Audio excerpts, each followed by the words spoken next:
Good evening, everybody. We are live at Marvel Park, getting ready for week 3 of the high school football season. It'll be the Vikings hosting the Iola Mustangs. Vikings 2-0 on the year. Mustangs 1-1 as we get going with our Tank Connection pregame show. Tony, Iola, easy win over Osawatomie in week 1, and then kind of took it on the chin against a good Wellsville team in week 2. Vikings undefeated, coming off that big win against their rival from Labette County last week. Be a lot of blue and gold in the stands tonight when these two teams go up against each other. Same colors. And it'll be the same down at Riverton here in a couple of weeks. But Parsons handled Iola pretty easily last year. I think it'll be a little bit more competitive ball game tonight. Yeah, last year we won down there 40-14. Their quarterback, senior Landon Weedy, he's going to be somebody to really be reckoned with. Gage Scahan, wide receiver. I remember him catching a lot of passes. I feel like, they have a few weapons. If we can key on those weapons, I think we'll have some success on defense. And our defense has played well this year. So, I feel like, as long as we're not overlooking them, that we should be able to win this game. Yeah, I agree, and that basically leads into my next question for you, which was not so much overlooking Iola, but do you think there's any chance of a letdown from last week? It's so hard when you get an emotional win like that over the Grizzlies, come in and play I know Parsons right now is independent, but you still kind of think of the Grizzlies as a league foe and certainly our biggest rival, and then you go up against an Iola team that, quite honestly, I don't think we'll see them much after this year. I would hope that there won't be any letdown from last week's win. Just for the fact is that game last week was 14-13, and it could have went really either way. It was close. What was it? Even almost to the fourth quarter. Yeah, it took a while, and it took about a 29-yard field goal from Quirin to clinch it. Yeah, so it wasn't like it was, a dominant win. So I think the offense, I felt like they played pretty dominant at Prairie View week 1, and I'm hoping to see that same offense from week 1 tonight here. Right. Because I don't feel like we used the weapons that we could have last week.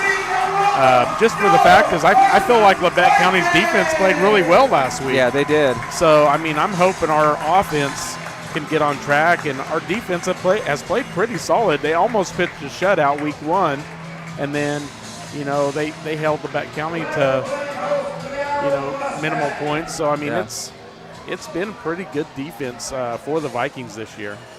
Yeah, I think one of the big keys will be what Coach Scheibe mentioned in his interview. He's wanting to get that running game going, and Iola's usually pretty big up front, but I wanted to look at their roster, and unfortunately it's one of those football rosters that doesn't list any weights, so we don't know how big these guys are, but I think if the Vikings can run the ball tonight, they'll be fine. Exactly. Looks like we're about ready for tonight's national anthem, so we'll take a 2-minute break and be right back. You're listening to Viking Football on V93.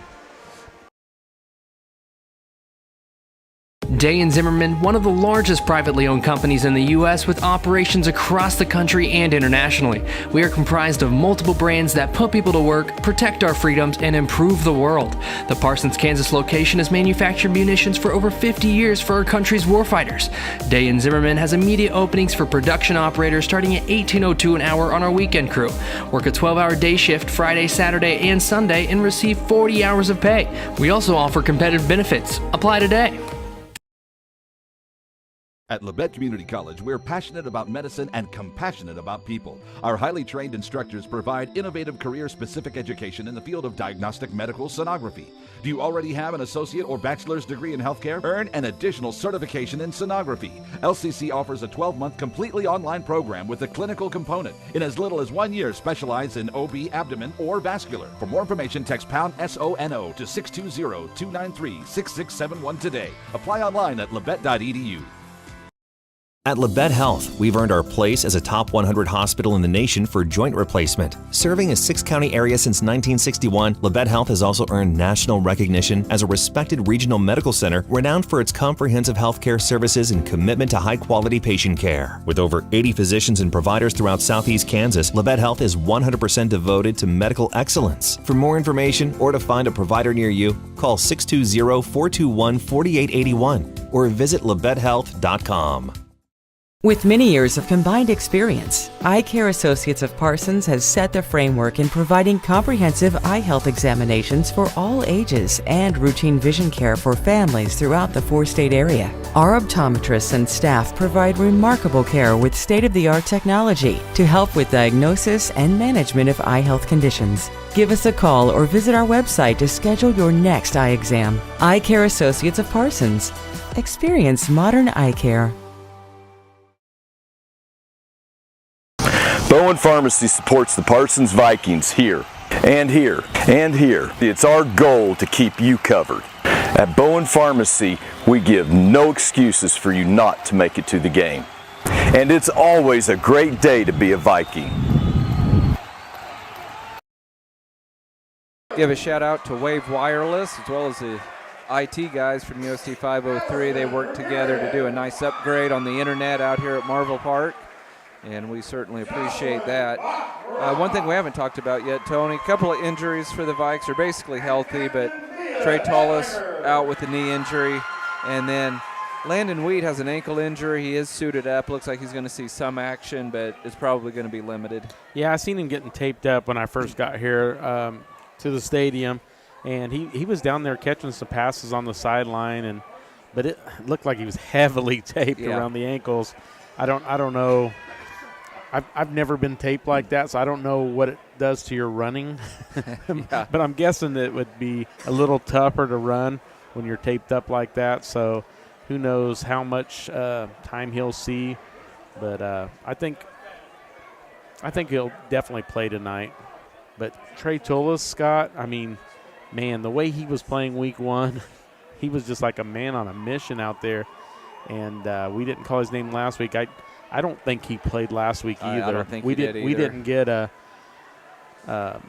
injury update last week from Coach Scheibe, so I'm guessing that he was probably out last week and we just didn't see it. But hopefully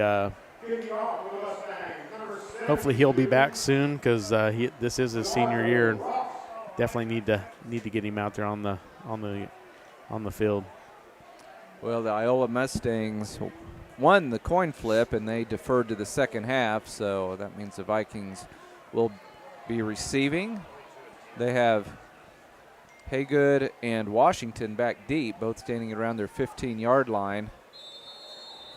DeMarco Ross to kick off for the Mustangs. And we're underway. It's an onside kick that does not go far enough, and the Vikings are going to have outstanding field position. Do you think that was intentional, Tony? Was that an onside kick attempt? I think it had to be. I mean, I don't think you could kick it like that. That would have been an ugly kickoff if it wasn't. They may have been trying to catch the Vikings sleeping. Instead, the Vikes get to start in Mustang territory. Nose of the ball right on the 45. Can't ask for a much better start than that. Yeah, Jamarian Washington definitely needs to get it going. Week 1, he was a little, I definitely know he was under 100 yards. And last week, I want to say he only had probably 40 to 50 yards. So last year he was red hot early in the year, and he needs to get back on track. Well, they're going to throw on first down, deep down the near sideline for Wheat, and well, it looked like he ran pretty well down the sideline, Tony, but the pass led him a little bit too much. Yeah, that was out of bounds anyway. I think the wind might be blowing. Actually, it looks like the flag's pretty much just standing still, so I think that ball just carried a little too far and went out of bounds around the 10-yard line. So kind of both teams come out trying to catch the other team flat-footed. Iola with a failed onside kick attempt, and then the Vikings go deep on 1st and 10, trying to connect Mack to Landon Wheat, but it falls incomplete, so the Vikes will try again. 2nd and 10 from the Mustang 45. Quick pitch to Washington.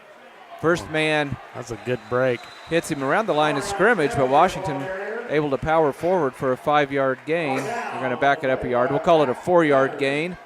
Bring up third and about 6 for the Vikings. Yeah, that just shows how strong Washington is. I mean, he got hit about a yard behind the line of scrimmage and just busted right through it and picked up at least 4 yards there. Those we've seen most of this season, Wheat and Kendrick come to the near side. Low snap. Running play to Washington. He has the first down, and then he's tripped up. But a new set of downs for the Vikings as Washington gets inside the 35 down to the 34. And just like that, 11 yards for Washington. You know, and it seems like he's running hard, which not that he ever runs soft, but he, I don't know, it just seems like he's really trying to run downhill. And I know Coach Scheibe is going to make a concerted effort to get the running game going tonight. 1st and 10 for the Vikes from the Mustang 34. This time they throw it out in the flat to Kendrick. He dropped it. Yeah, he should have caught that. I don't think he was going to get very far, Scott. It was only going to be about a 3 or 4 yard gain. Yeah, I could tell he was wanting to catch that ball and then spin quickly toward the near sideline, but I'm with you, Tony. I don't know that he would have been able to get very far. There was one guy right on him and a second one coming to help. So the Vikes have passed twice on first down here on their opening possession. Brings up 2nd and 10 from the 34, and looks like Iola jumped offsides. Did we get any motion on the offensive side of the ball? Doesn't look like it. Yep, offsides. Sort of offside call, sure enough. 5-yard penalty on the Mustangs.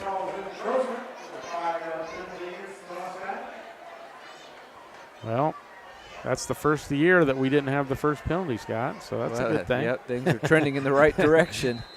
That's looking good. We are just underway at Marvel Park, 10:54 to go. Quarter number 1 tied at 0. Go ahead, Tony. I was going to say it should be a run play, Scott. See what the Vikes do on 2nd and 5. Sure enough, they give it to Washington. He's tripped up, falls forward for a gain of a couple. You think third and 3? See where they mark it.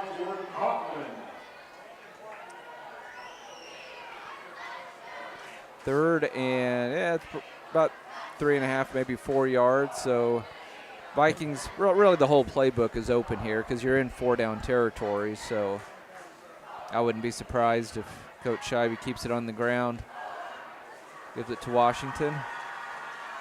Don't forget that counter play they ran a few times against Labette last week rather. A lot of success. It's just going to be a quarterback keeper and a nice run by Mack. About 6-yard pickup. Trey Mack. He's going to pick up the first down. You know, honestly, you know, he runs pretty well, Scott. I don't have a problem whenever he goes out like that. I would like to have or possibly see, you know, a running back running alongside him so you can have the option, you know what I mean? Kind of like a lot of the college teams do. But on that one, it was just a direct run for the quarterback. On first down over the right side, it's Washington, and he's past the first wave and then gets tripped up after a gain of 5 or 6. So the Vikings, who had a good field position to start this drive,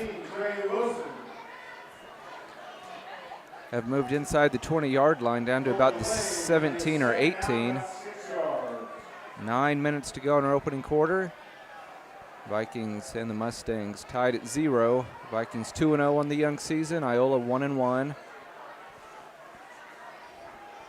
Wheat and Kendrick are the wide receivers.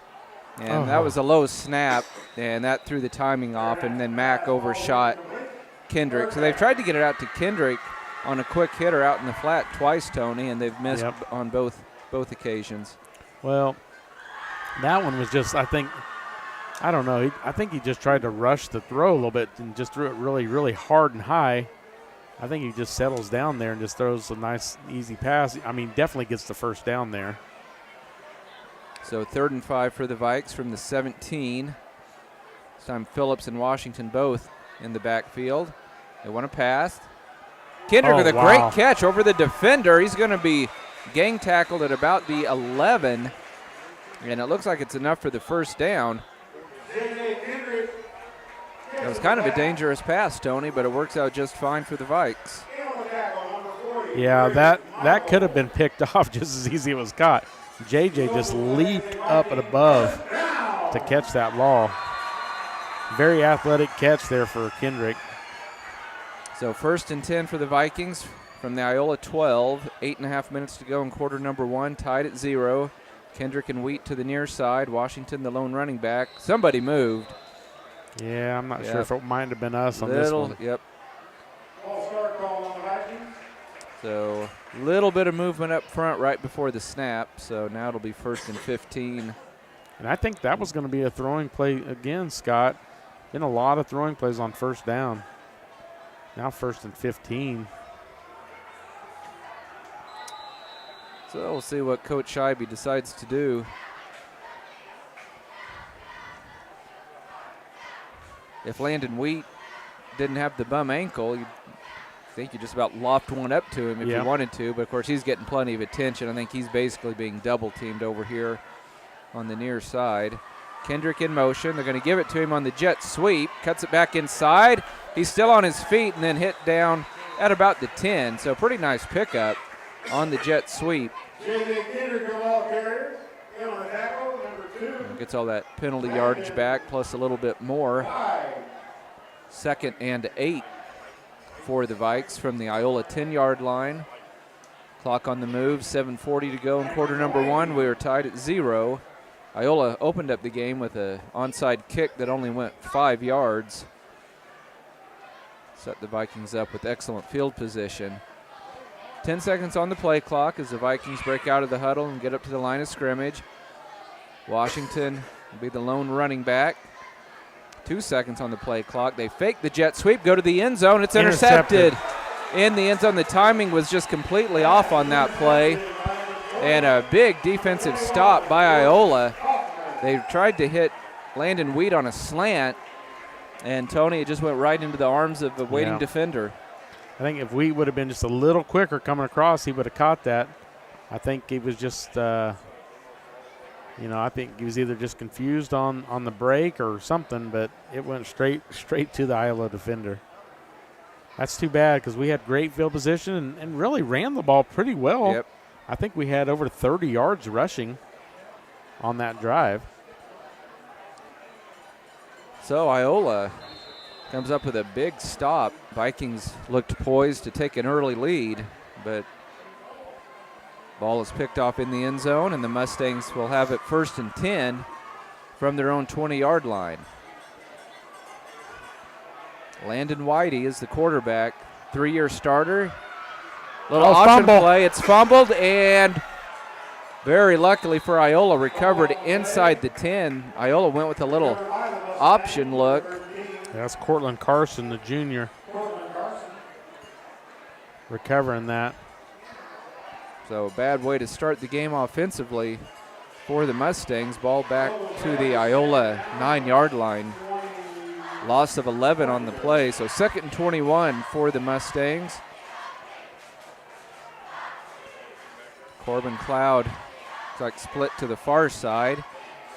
They're going to go with a running play, and it's going to pick up a decent gain. Carson on the run. Yeah, all the way up to the 20-yard line. Gets all that yardage back that they had lost on 1st down. That'll bring up 3rd and 10. So a much more manageable 3rd down situation for Iola. We'll see how confident they are in putting the ball in the air. Mac Leonard comes to the near side for the Mustangs. 3rd and 10, 6 minutes to go in quarter number 1, tied at 0. It's going to be a running play. Carson. And the Vikings were ready for it this time.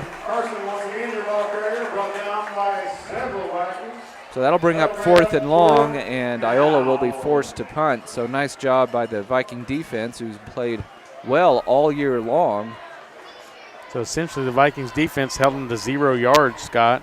Yeah. Because that loss on the play, that they basically just got back to the original line of scrimmage. Jamarcus Washington, one of the players back deep for the Vikes. Left footed kicker, gets off a decent punt. And it's fielded at about the Viking 42. This is going to be a nice return. Kendrick at the 40, 35, still on his feet. Brought down at the 30. There's a flag late. Flag comes in late. So, yeah, very late. So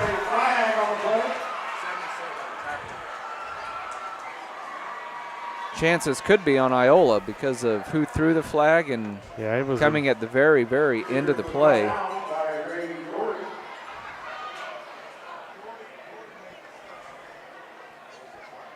JJ took a bit of a gamble fielding that punt, but, man, no risk, no reward, I guess, and he ended up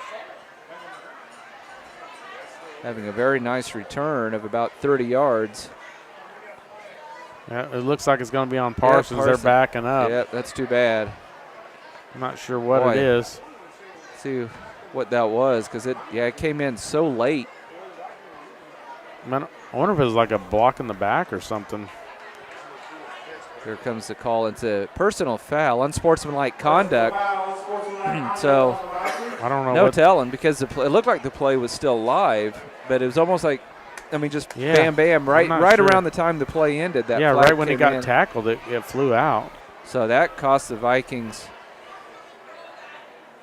basically cuts JJ's return in half. Instead of a 30-yard return, it's like a 15-yard return, and the Vikings, what on earth are they doing, Tony? They backed it all the way up to the 48-yard line. Well, Coach Scheibe's really not asking any questions about it. He's just kind of walking down the sideline. So, he must have known what happened or something. Because usually he wants an explanation on everything. Yeah. Instead of outstanding field position, the Vikings have good field position as they'll start 1st and 10 from the Iola 48, and we have a stoppage in play.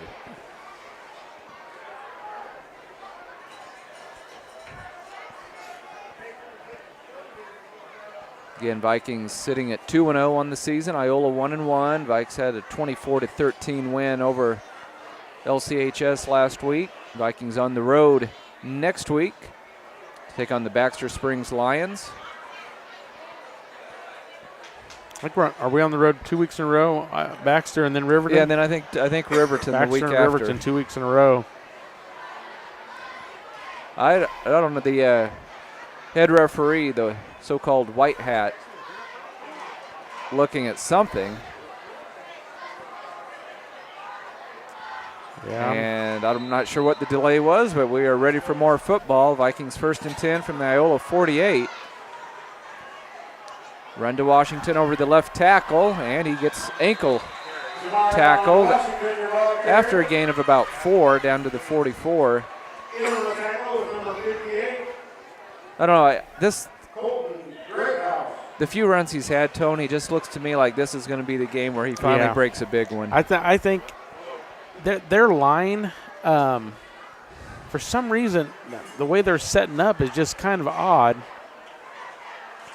And I feel like if we can make a hole that he can just bust through, I don't think he can be stopped by one of those linebackers if he can just get through the hole. Another low snap, though, and that throws off the timing, and then a nice tackle. Ball comes loose, but the play was dead. Been a couple of low snaps tonight, Tony, and that can really throw off the timing of a play, run or pass. Yeah, they're saying no gain. Yeah, they're going to mark that at the 43, and the Vikes need to get basically to the 38. So it's going to be 3rd and 5 for the Vikings. 4 minutes to go in the first quarter. We are tied at 0. Vikings had a nice drive on their first possession, but it ended with an interception in the end zone. Trey Mack rolls to the right.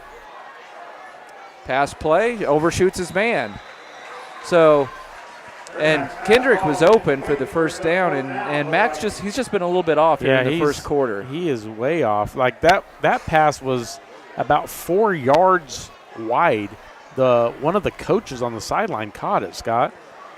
I was kind of wondering what was going on there. And then I thought we had an open guy deep around about between the 20 and the 15-yard line. I think it was Landon Weed. Couple of late subs coming in for the Vikes. Haygood and Jamarcus Washington. The Vikes only have 8 seconds on the play clock, so they're either going to have to burn in timeout. Yeah, this isn't going to be good. Yeah, that's delay. They do not get it off in time. Vikes do get a timeout. They threw the flags, but another sideline official comes running in. Says no, they did get the timeout. So, and I'm actually a little bit surprised they're going for it, Tony, just because you have a good kicker who I think could potentially pin them deep. And I guess Coach Scheibe could change his mind during this timeout. Yeah, you don't want to give them anything that could possibly get them to where they score first and get the momentum. Because, like you said, if Quirin kicks it deep, gets them inside the 20,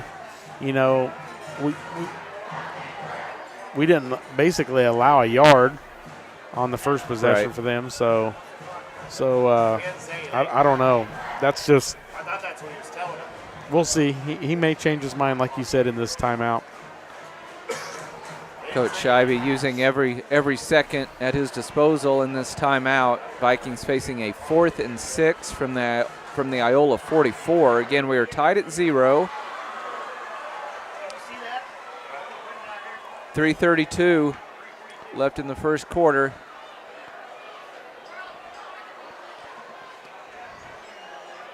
Now they're looks like the game clock's been adjusted to 3:42.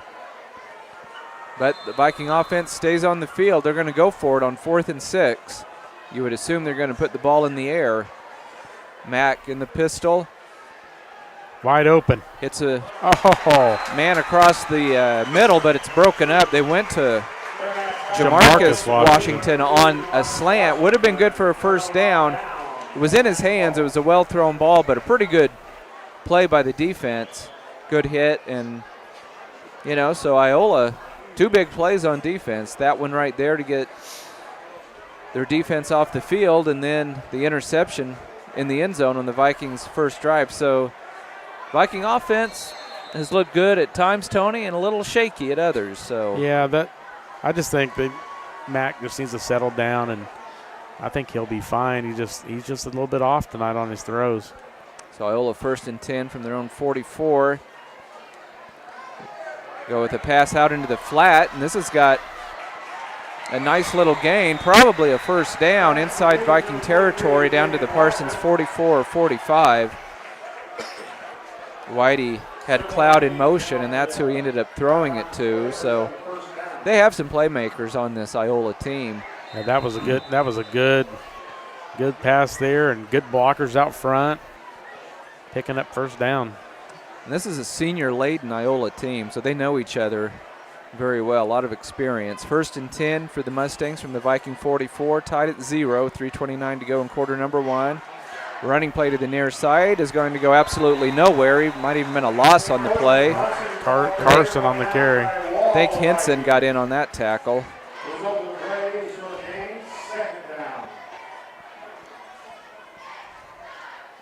Defense has been steady all season, Tony, and that's a good sign for the Vikes going forward.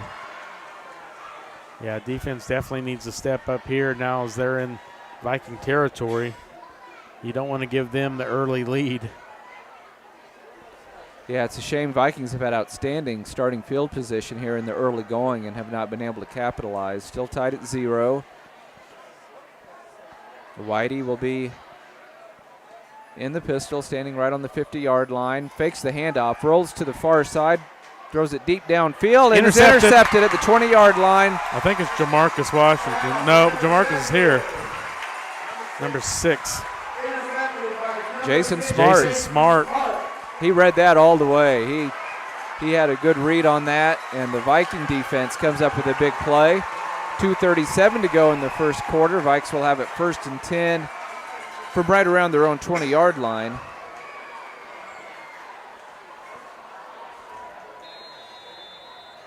I think the Vikes still can just go back to I think they can run on these guys. I do too. I really do. Give them a big dose of Washington, and like you mentioned, Trey Mack. Seems like anytime he does a quarterback keeper, it's a decent pickup as well. So here we go on 1st down, but Mack wants to throw. Now he comes back to the near side. They set up a screen to Washington. He's looking for the edge and gets run down around the 25. He might have got 4 yards. So Vikes, a little bit of misdirection. Looked like they were going to go to the far side of the field. Came back to the near side, setting up a screen for Washington. He's holding his midsection, I think, as he comes off the field. Chandler Henson going in on offense. I think that's the first time I've seen him go in on offense, Scott, this year. Yeah, can't say that I remember it. He's listed as a running back, so. Yeah, he's in the backfield. Washington's on the sideline. Yep, they're going to let Washington have a breather. 2nd and 6 for the Vikes. And is Henson over the right side. Wow, nice good cutback. pickup. Man, that's a first down. That's out a to the 10-yard 35. Man. Well, he did his job, Tony. Got the first down. Now he's headed back to the sideline.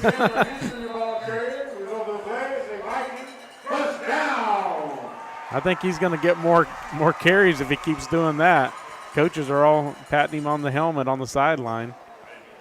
Yeah, I liked how he ran that ball. He got followed his blocker, nice, and then just that one cut. Yeah, it looked good. Vikings go trips to the near side. Going to be a pitch play to Washington. Gets by one man. Big pickup there. And then gang tackled 7 at about yards. the 43 of Parsons. So going to be a nice pickup on first down. They'll mark it just across the 42. Just over 1 minute to play in our opening quarter. We are tied at 0. In case you're joining us late, the Vikings had the ball deep in Iola territory on their opening possession, but threw an interception in the end zone. And then the Vikings on their second possession went forward on 4th and 6 and were unsuccessful. So still tied at 0 as Trey Mack looks over the Iola defense. 2nd and 3, running play. Washington over the right side. Close Very close. Clock stops with 34 seconds. I think he's barely short, Scott. It's going to be 3rd and inches. That may be close enough they want a measurement. Wow, they gave him a pretty good spot. Yeah, the nose of that ball looks like it is dead even. Yeah, that's probably going to be a first down.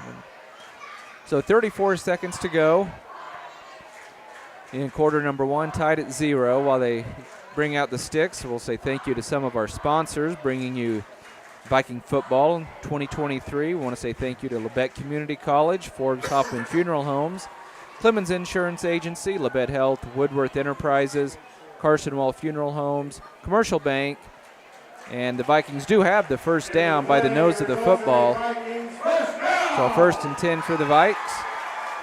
We also want to say thank you to Eye Care Associates of Parsons, Doctors Newland, Gilmore, and Ray, Labette Bank, Bartlett Co-op, Labette Center for Mental Health Services, Dress for Less, and Community National Bank.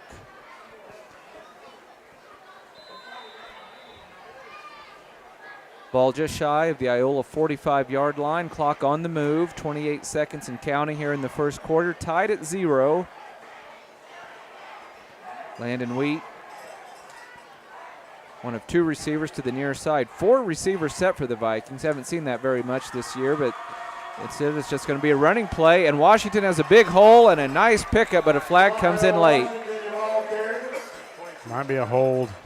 All the way down to the Iola 40-yard line, and if it is a hold on the Vikings, I don't know that he needed that help, Tony. No, he had the edge. I think the hold was further down the field. So, well, they're saying it happened at the 47. Wow. So that's going to be a tough break for the Vikes. All the way back to the Parsons 37-yard line. 1st and 17. So could be looking at the last play of the quarter here. Actually, they went ahead and wound the clock, so that is going to be the final play right there because we have hit all zeros on the scoreboard. Tied at 0 at the end of quarter number 1. We'll be back with quarter number 2 in 1 minute. This is Viking football on V93. High school sports fans, follow your team live with the free ScoreStream mobile app. Just download ScoreStream to get real-time scores, photos, and awesome video from your game and your rivals. Plus, follow your favorite teams and friends. Get real-time high school sports from ScoreStream. V93.5 is your home for the best variety of the 80s, 90s, and today. Get your day started with the Anna and Raven Morning Show. You're the judge during Couples Court. Couples share their disagreement, and then you decide who's right. Think you know pop culture trivia? It could pay off, and you score the cash jackpot when you play Can't Beat Raven. Krause in the House gets you home every weekday afternoon starting at 2. Stream us anytime, anywhere at klkcradio.com.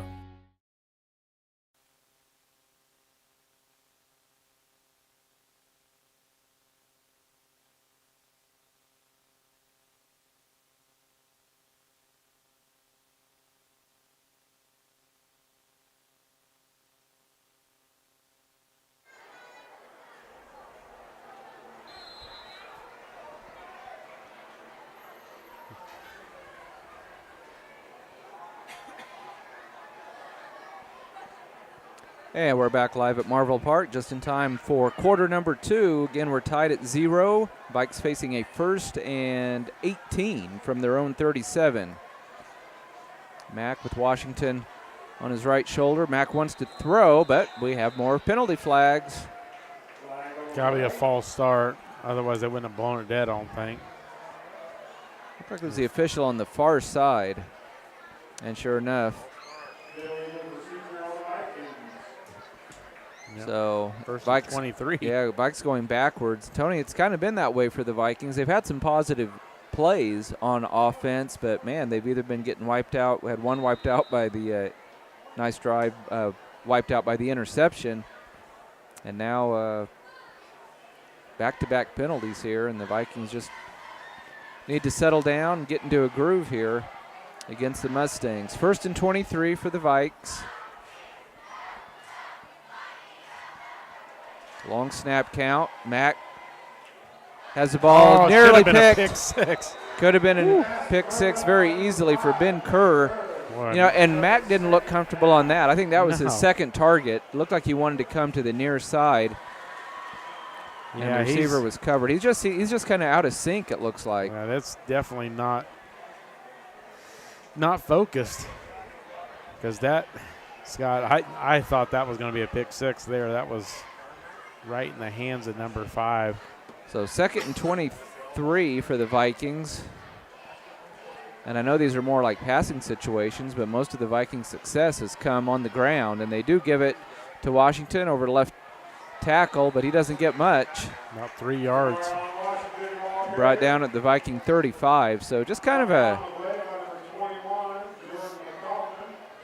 don't want to call the Viking offense stagnant. I don't know that that's the right adjective. They've just been inconsistent more than anything. Yep. Yeah, it's definitely been a struggle. It's just, I think Mack just needs to keep throwing it. He's just been a little off. He's going to have to pick up a big one here. Landon Wheat's back in the game. He was over there. The trainer was working on him again, so. J.J. Kendrick split to the near side. I wouldn't be surprised if the Vikings try to set up a screen. Is Iola going to bring some extra pressure? Nope. Pass play caught by J.J. Kendrick, but he has nowhere to go, and he's knocked down at the 40-yard line. Still short of the original line of scrimmage, so Vikings will probably kick this one away. Yeah, 4th and at least 15. 10:43 and counting in the first half, tied at 0. Here comes the punting unit for the Vikes. So neither team has been able to get much going offensively. Trey Wilson, sophomore, will be the return man for Iola, standing back on his own 26. Quirin to kick it away for the Vikes. Almost blocked. Nice high kick, and it is called a fair catch called for it around the 29-yard line, and that is where Iola will take over. Yeah, the defense just needs to keep playing their game. They've held Iola to 11 yards total so far in 2 drives. 0 on the first drive, 11 on the second drive. So if the defense keeps playing the way they're playing, should be all right. The offense just needs to get something going. Iola offense trots onto the field. 1st and 10 for the Mustangs from their own 29. Vikings have definitely had the advantage as far as field position goes, but you wouldn't know it on the scoreboard as we're still knotted up 0-0. Whitey from the pistol. Wants to throw on first down. Looking. Now he's under some pressure. Gets rid of it. Throws deep. And it might be caught. Wow, what a catch down the field. That is a huge pickup inside the Viking 40-yard line. Mac Leonard. 31-yard reception. That was a great throw, great catch. That was not an easy throw to make. Whitey was having to roll to his right and was feeling some heat from the Viking defense. But three Viking defenders around him, and it just fell right in between them, Scott. It was just like a perfect throw to the Iola receiver. So by far the biggest offensive play of the night for Iola. 1st and 10 now from the Viking 39. Go with the running play on first down. Nice tackle by Cade Brown. Short gain.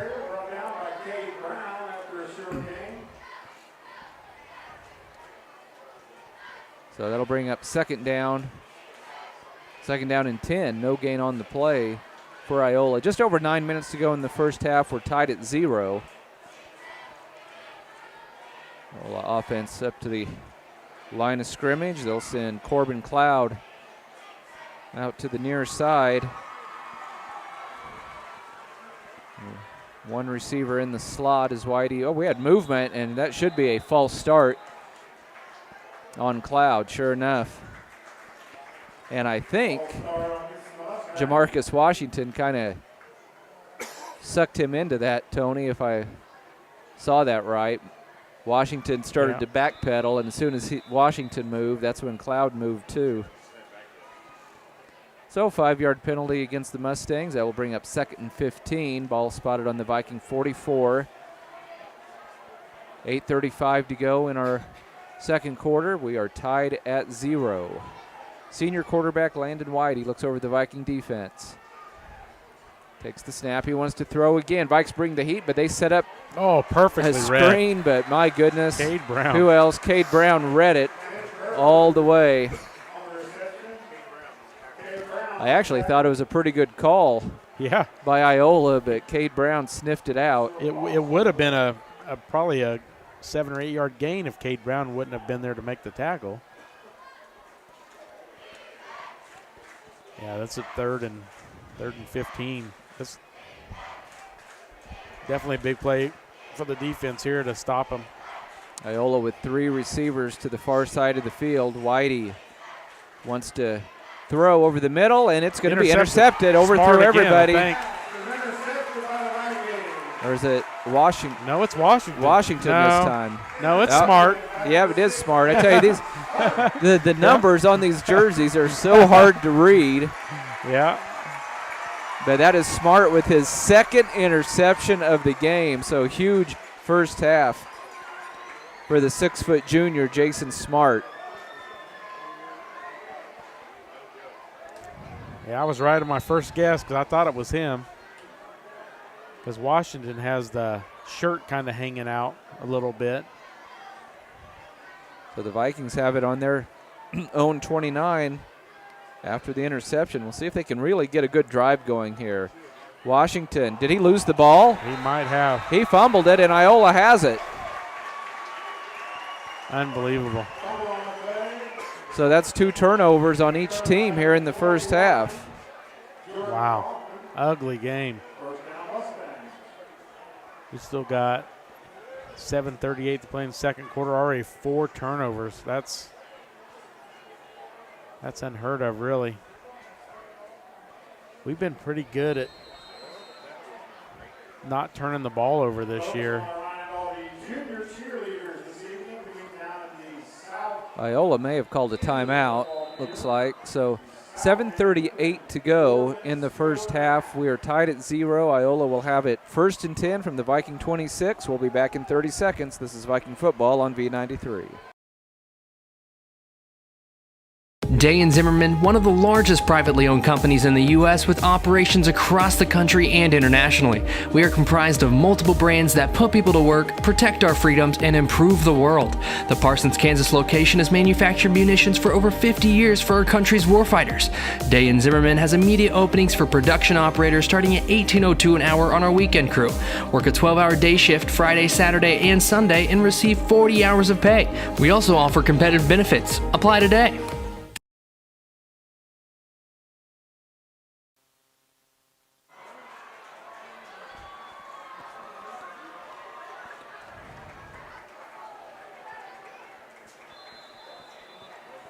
Well, here we go. Iola with their best starting field position of the night. 1st and 10 from the Viking 26-yard line after the fumble recovery. They throw it out into the flat quickly, and it's not going to go anywhere. Great tackle. I think Caden Berry on the tackle. Corbin Cloud was the receiver on the far side of the field, but so far, hats off to both defenses. They've kind of bailed each offense out. Yeah, both defenses have played outstanding. Again, 4 turnovers total. Vikes have thrown an interception and lost a fumble. Meanwhile, Iola has thrown a couple of interceptions. 2nd and 12 for Iola from the Viking 28. Running play over the right side. Boy, he carries a few tacklers forward to the 25. Cortland Carson on the run. I'm pretty sure that's Scott and Tiffany Carson's youngest boy. Scott Carson was a teacher at Labette County High School for a long time and got an assistant principal job and the athletic director down at Iola. I want to say around 9-10 years ago. So good family, good kid. Had some good athletes out of the Carson family. And he must be asked to do a lot. He's listed as a wide receiver, tailback, and linebacker, so he probably gets a lot of snaps. Yep. Whitey puts a man in motion. He wants to throw. Looking. Here comes some heavy pressure. Gets away from it, and I think it was complete right around the Viking 25-yard line, sure enough. So it's going to be 3rd down and about 8. And now that's a pretty good pickup. I've been impressed with Whitey's athleticism because there's been a couple of times it looked like he was going to get sacked or just have to throw the ball away, and he's been able to make some nice plays. And, Tony, they'll have two cracks at it here to get another first down. I think it's 4th down, Scott. Oh, no, you're right. I was watching that marker, and they left it at 3rd down. Yeah. But you're right, it is 4th down. So big 4th down play for both teams right here. Whitey from the pistol. Play action pass. Got plenty of time. Goes to the end zone. And it's going to be caught in the end zone for a touchdown. And Iola strikes first. Trey Wilson, sophomore. Wow. Scott, again, I felt like there was 2 or 3 Viking defenders around the ball, and it just comes down in between them. So. It's holding. Holding on Iola. I did not see the flag, Tony. I did not see a flag either.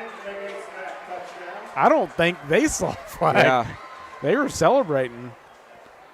Well, maybe that's why he had so much time to survey the field, but whatever the reason, Vikings catch a huge break. So whether it be turnovers or penalties, neither offense can get anything going. So now 4th and 18. They'll keep the offense on the field. Mustangs need to get down to around the Viking 16 for a first down. 5:44 to go in the first half, tied at 0. Cloud split to the near side for the Mustangs. And it looks like Iola's going to burn another timeout. So 5:34 to go in the first half. Still tied at 0. We'll take another 30-second break. You're listening to Viking Football on V93. Labette Community College is meeting the need for an increased demand in qualified radiographers. Our radiography students will train on the latest technology in a hospital simulation environment. I wanted to be able to go into a career where I could help people. And if you're going to go into that field, in this part of the four-state area, LCC is the only place to come. Tuition is nearly half the cost of universities. Scholarship and financial aid available for those who qualify. Text radiography to 620-293-6671 for more information or visit labette.edu.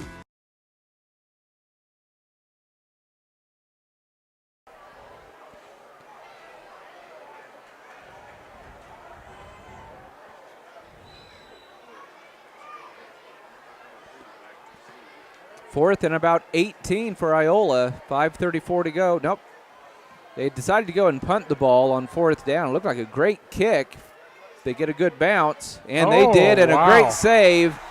I think they were able to down that inside the 2-yard line. Outstanding special teams play. And the Vikings are going to have it 1st and 10 from their own 2-yard line. But, Tony, we've seen over the years where sometimes when the Vikings are backed up and the defense has all this real estate to defend, sometimes that's when the Vikings come up with their biggest plays. Yeah, so throw it over the top and you can run all day.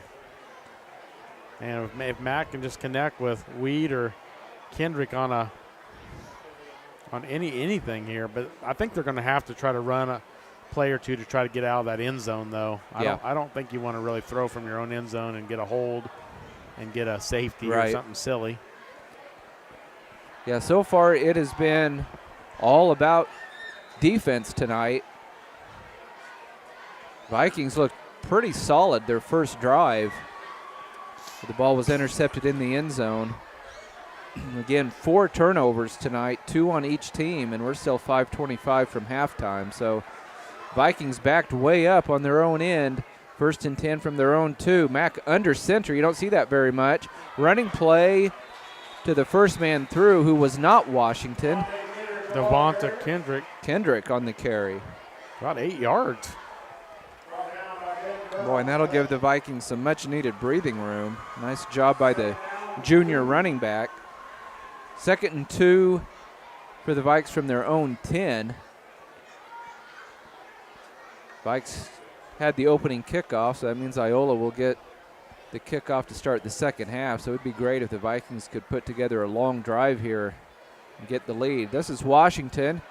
I think he ran into his own man, but it looks like he has enough for the first down. Yep. About 3-yard gain. Nice job by Washington and that Viking offensive line. Give him a little bit of real estate there to work with. I wouldn't be surprised here, Scott, to throw here on first down. Yeah, Coach Scheibe came out aggressive. First play of the game, they tried to hit Landon Wheat deep down the near sideline. Vikings up to the line of scrimmage. They'll send Wheat. Split wide left. But it's a running play to Washington, and he got caught from behind. Nothing there. Down at the 15-yard line. Very short gain. Landon Wheat was single coverage on the outside. I think if they would have threw just a little something in the flat straight to him, I think he could have got 15, 20 yards just going up the sideline. See what kind of formation Vikes come out with. Trey Mack. I feel like from his offensive coordinator. Like Iola sniffed run there, and I think that's why they had most of the guys on the interior. Vikes will have to hurry to get this play off. Same Only thing 5 here. seconds. Look at this, Scott. Yeah. Single coverage on Wheat. It's going to be a pass play coming to the near side, though, but overthrows him. Overthrows the intended target, who was J.J. Kendrick, and now the Vikings facing 3rd and 9 from their own 15. And Kendrick was double covered. So they're starting to double cover Kendrick now and leaving Landon Wheat one-on-one. You have to wonder if this isn't connected to Landon Wheat's injury. Maybe just not as fast, not as explosive as usual. Clock stopped, 3:32 to go in the first half, still tied at 0. Corbin Cloud, pretty good defensive back covering Wheat. Mack rolls to the near side. I believe the ball is caught. Great catch on the near side. Yeah, first down. Wow. J.J. Kendrick. 10-yard reception there. Great catch and probably the best throw of the night by Trey Mack.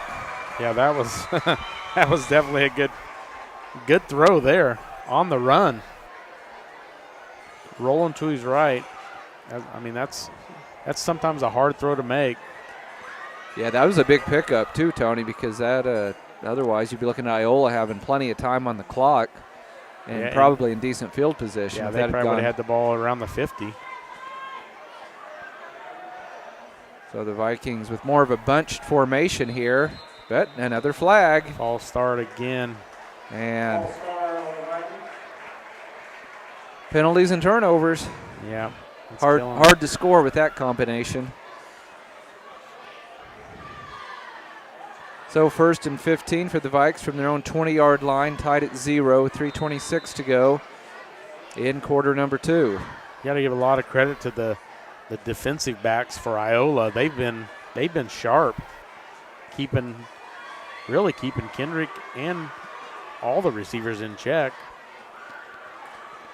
Landon Wheat split to the near side this time. This time he gets a little bit more attention as he's the only wide receiver out there.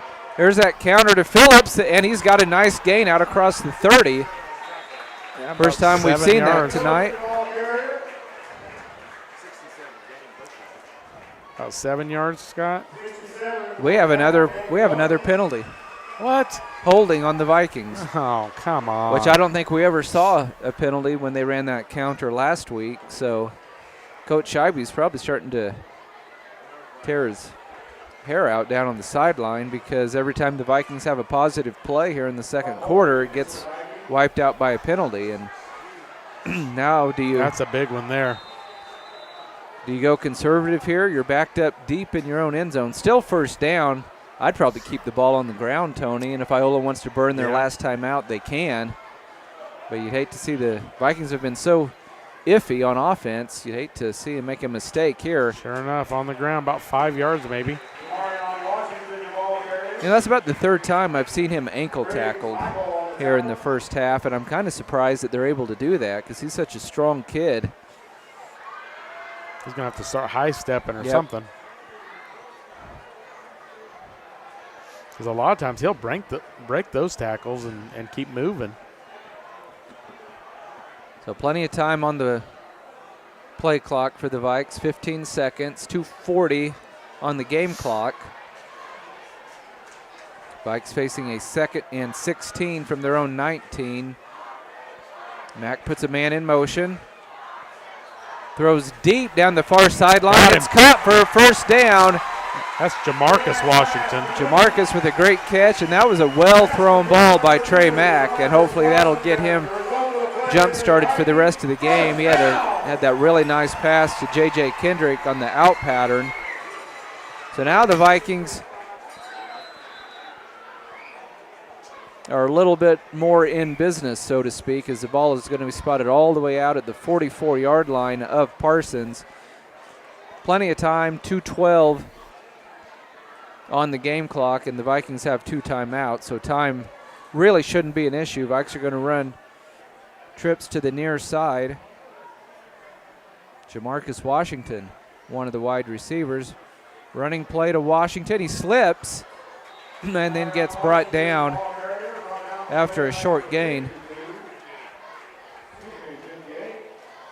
Yeah, Colton Greathouse with the tackle. Washington only about 3 yards on that carry.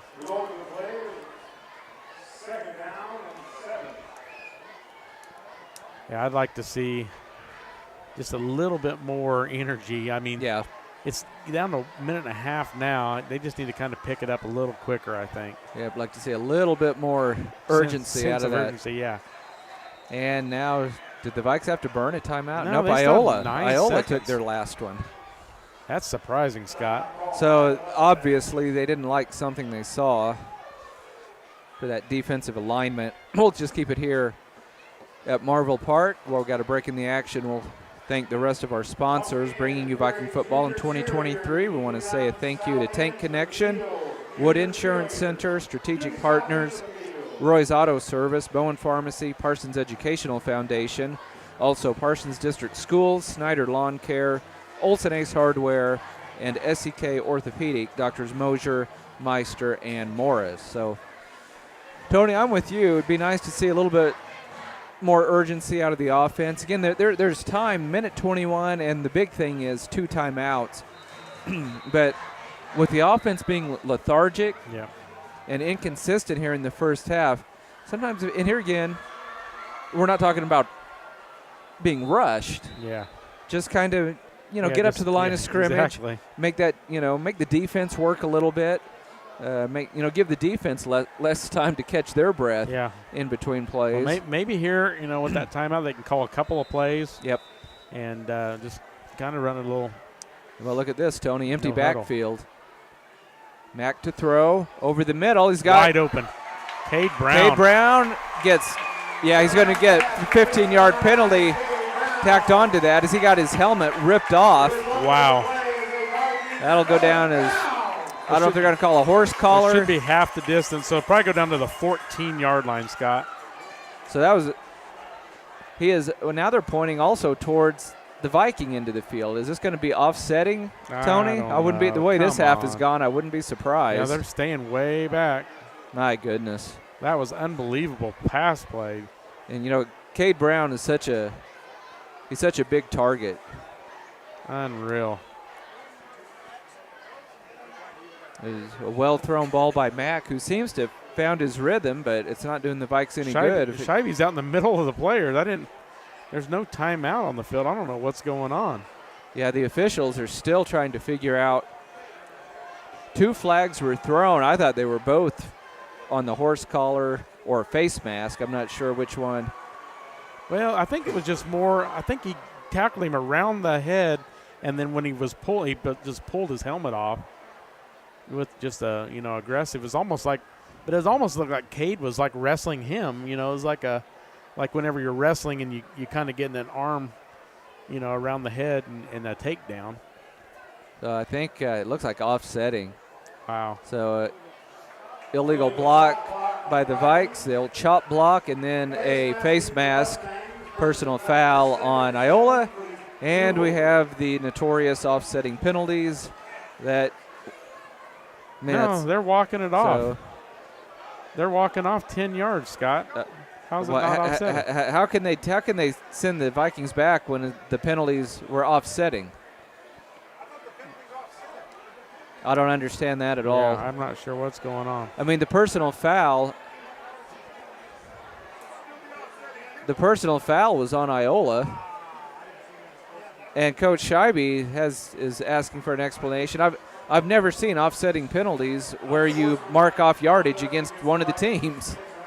But the way this, we'll have to ask for a explanation from Coach Scheibe in the postgame interview because this could be big because they're getting down. Like if that and the clock's running. If that play stands, Scott, it's at the 28, then down the 14-yard line. Instead, we're at our own 32. Yeah, 2nd and 20 for the Vikes instead of 1st and 10, like you said, from down around the Iola 20. So see if the Vikes stay aggressive. Mack wants to throw. They're going to go the backside, set up a screen for Cade Brown, and Iola was ready for it. Nothing there. So I think the Vikings are just probably going to let time run out now. That'd probably be the smart thing to do. Iola's out of timeouts. And Vikes have 3rd and forever from their own 34. Tony, it's been a bizarre first half. Very inconsistent play by both offenses. We have offsetting penalties where yardage is marked off anyway against the Vikings. So it's going to look like a 0-0 halftime. Vikings will have to snap the ball one more time, but I can't imagine they'll take any chances here. 13 seconds to go. There's the snap. Mack is going to put the ball in the air. Now he pulls it in and starts to run with it, and he's tackled from behind.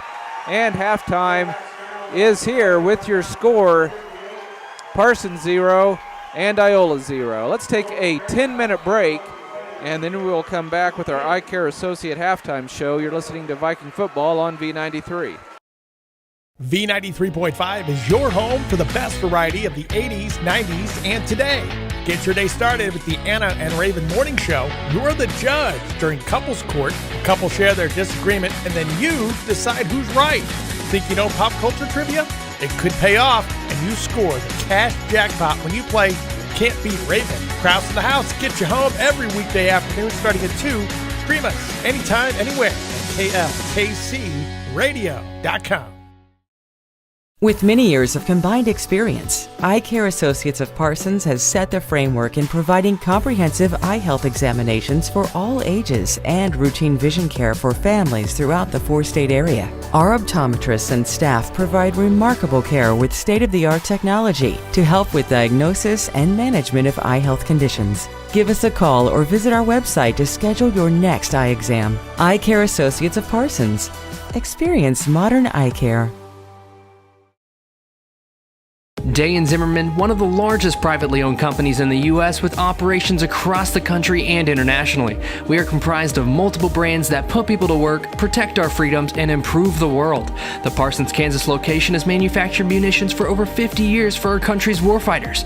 Day & Zimmerman has immediate openings for production operators starting at $18.02 an hour on our weekend crew. Work a 12-hour day shift Friday, Saturday, and Sunday and receive 40 hours of pay. We also offer competitive benefits. Apply today.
Thank you, Karen. Live at Marvel Park. Time now for our Eye Care Associate halftime show, brought to you by Eye Care Associates of Parsons, Doctors Newland, Gilmore, and Gray. We are tied at 0 at halftime, and Tony, we'll get the ugly out of the way first. The Vikings, a couple of turnovers in the first half, way too many penalties, and I mean the game started so promisingly.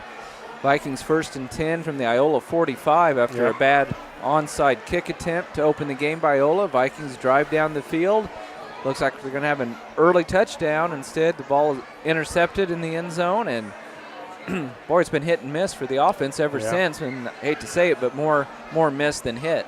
Yeah, even the second drive, we were going to start on the 31, and then we got a penalty, 15-yard penalty. We ended up starting on the 46. So first two drives, 45, 46 on their side of the field. Yep. And no points. And it's just so frustrating. I just feel like Trey Mack's just been a little bit off. The running hasn't been terrible. I mean, I think we ended up with like almost 75 yards rushing. Yeah. And it hasn't been just all Washington. We brought in Henson for a 10-yard run. DeMonte Kendrick had an 8-yard run. Even Phillips had a 7 or 8 yard run that ended up getting called back because of a hold. But, I mean, everything that we've done running the ball has been pretty good except for whenever Washington coughed it up on that fourth drive. I mean, it's just tough. I mean, the defense has definitely been the strong point, but it's been the strong point all year. Yeah, it has been. Jason Smart, two interceptions in the first half to lead the way for the Viking D. That's, a complete different person intercepting the ball than what's done it. Like week one, we had Mikey Ramsey with 2 interceptions, and, this week we have Jason Smart. I mean, the defensive backs have been playing really well. It's just, we talked about it before the game, overlooking these guys. Yeah. And it kind of feels like that just a little bit, and I'm hoping Coach Scheibe gets it set right mind-wise in the start this second half, because it's definitely a winnable game. I mean, we're not getting outpowered by any means on either side of the ball. It's just a few mistakes, and Iola is going to get the ball to start the second half. The defense is going to have to come out and stop them on this first drive, get some decent field position, and it depends on points on board. I don't think I've ever been to a Vikings game that I can think of that is 0-0 at halftime that I honestly can remember. I don't know. Have you? No, certainly not in recent memory. And I remember we lost to Frontenac 7-6 one year, but I do not remember what the halftime score was. I feel like that was the halftime score. It could have been. It could have been. It's just, I mean, yeah, it's so weird. 0-0. You don't see that very often at the high school level. And we mentioned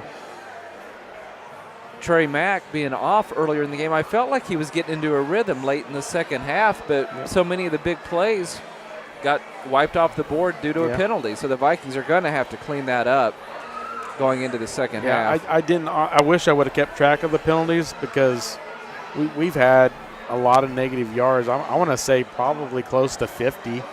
Yeah, it was a rough first half. And speaking of penalties, we'll let our listeners know we had that confusion cleared up for us on the offsetting penalties there near the end of the first half.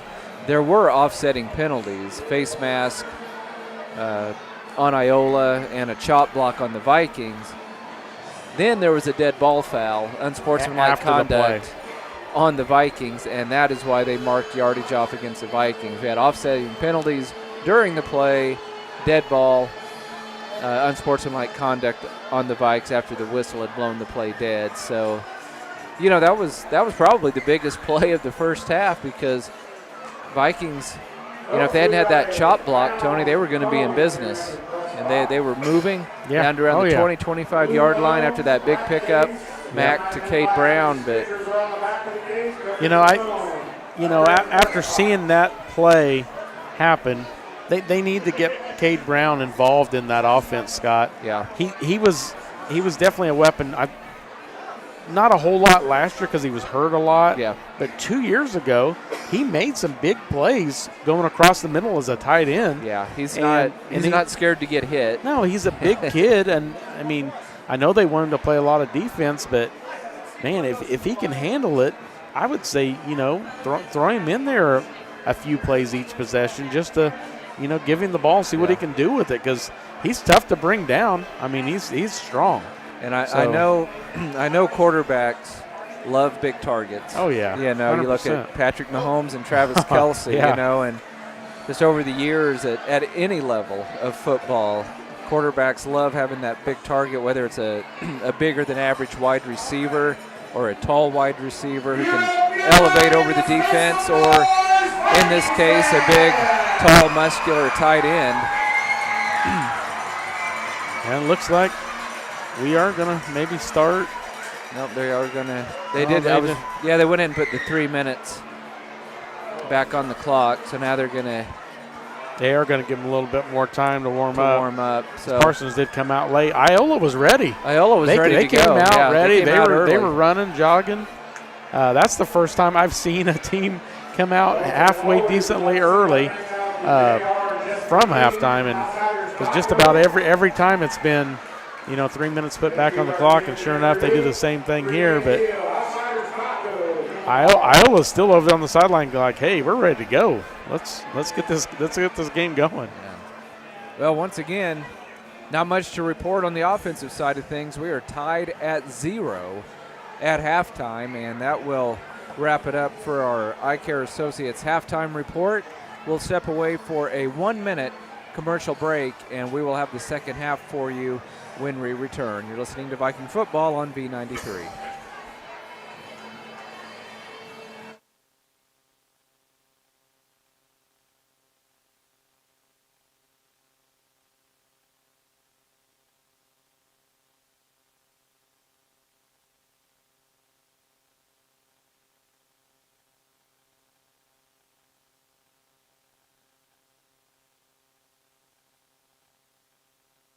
At Labette Health, we've earned our place as a top 100 hospital in the nation for joint replacement. Serving a 6-county area since 1961, Labette Health has also earned national recognition as a respected regional medical center renowned for its comprehensive healthcare services and commitment to high-quality patient care. With over 80 physicians and providers throughout southeast Kansas, Labette Health is 100% devoted to medical excellence. For more information or to find a provider near you, call 620-421-4881 or visit labettehealth.com. High school sports fans, follow your team live with the free ScoreStream mobile app. Just download ScoreStream to get real-time scores, photos, and awesome video from your game and your rivals. Plus, follow your favorite teams and friends. Get real-time high school sports from ScoreStream.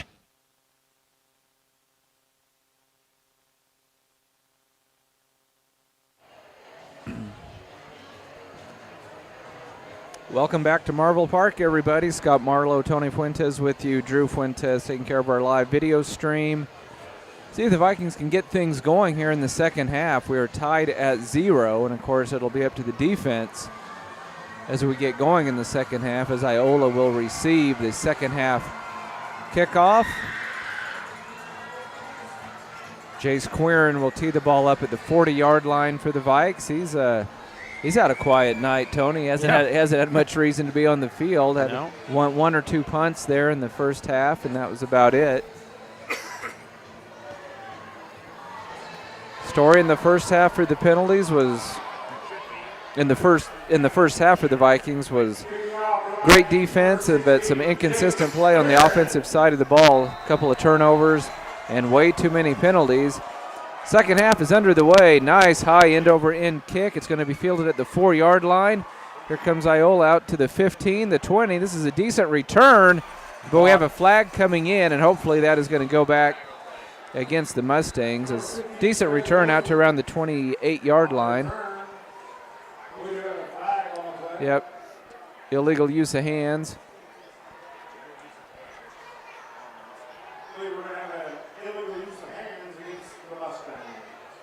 So that'll back the Mustangs up a little bit. They had some penalties too, Tony. Not as many as the Vikings, but they didn't do themselves any favors.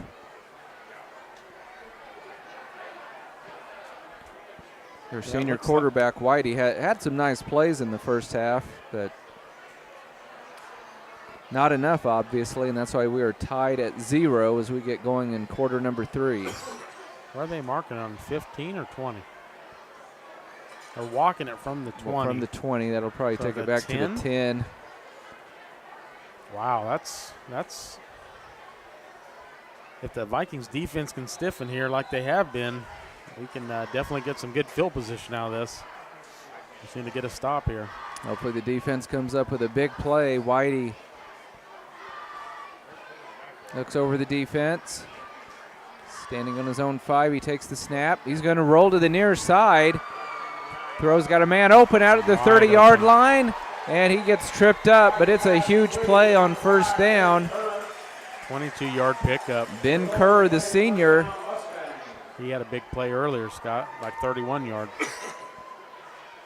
So Iola goes aggressive deep in their own territory, and it pays off. If you're joining us late, we're tied at 0 early in the third quarter. Both teams turned the ball over twice in the first half.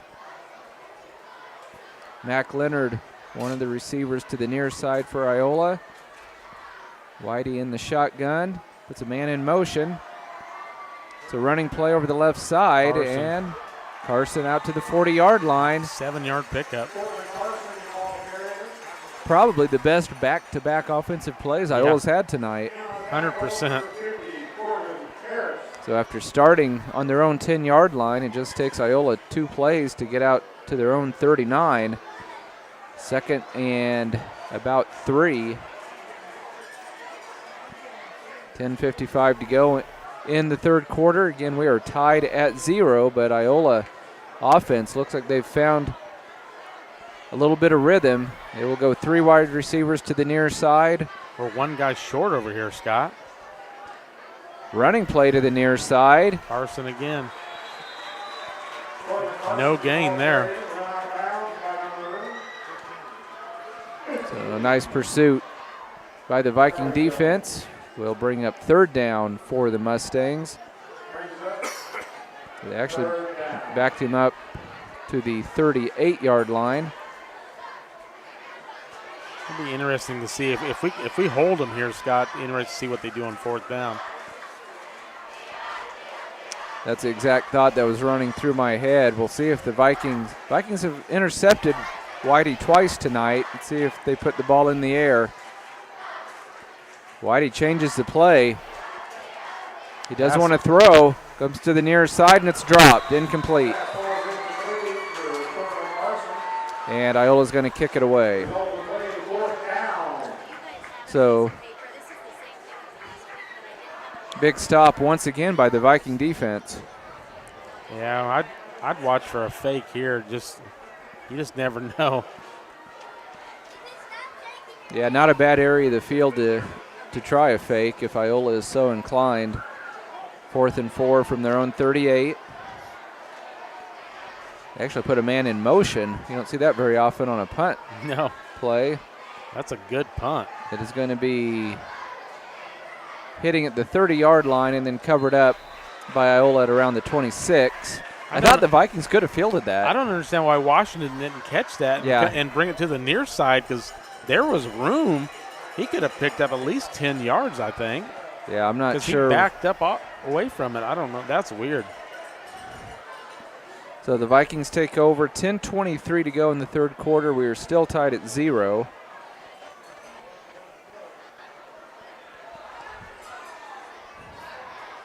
Again, we mentioned it a couple of times during the halftime report. It seemed like Trey Mack was starting to find his rhythm when the Vikes put the ball in the air. Landon Wheat comes to the near side.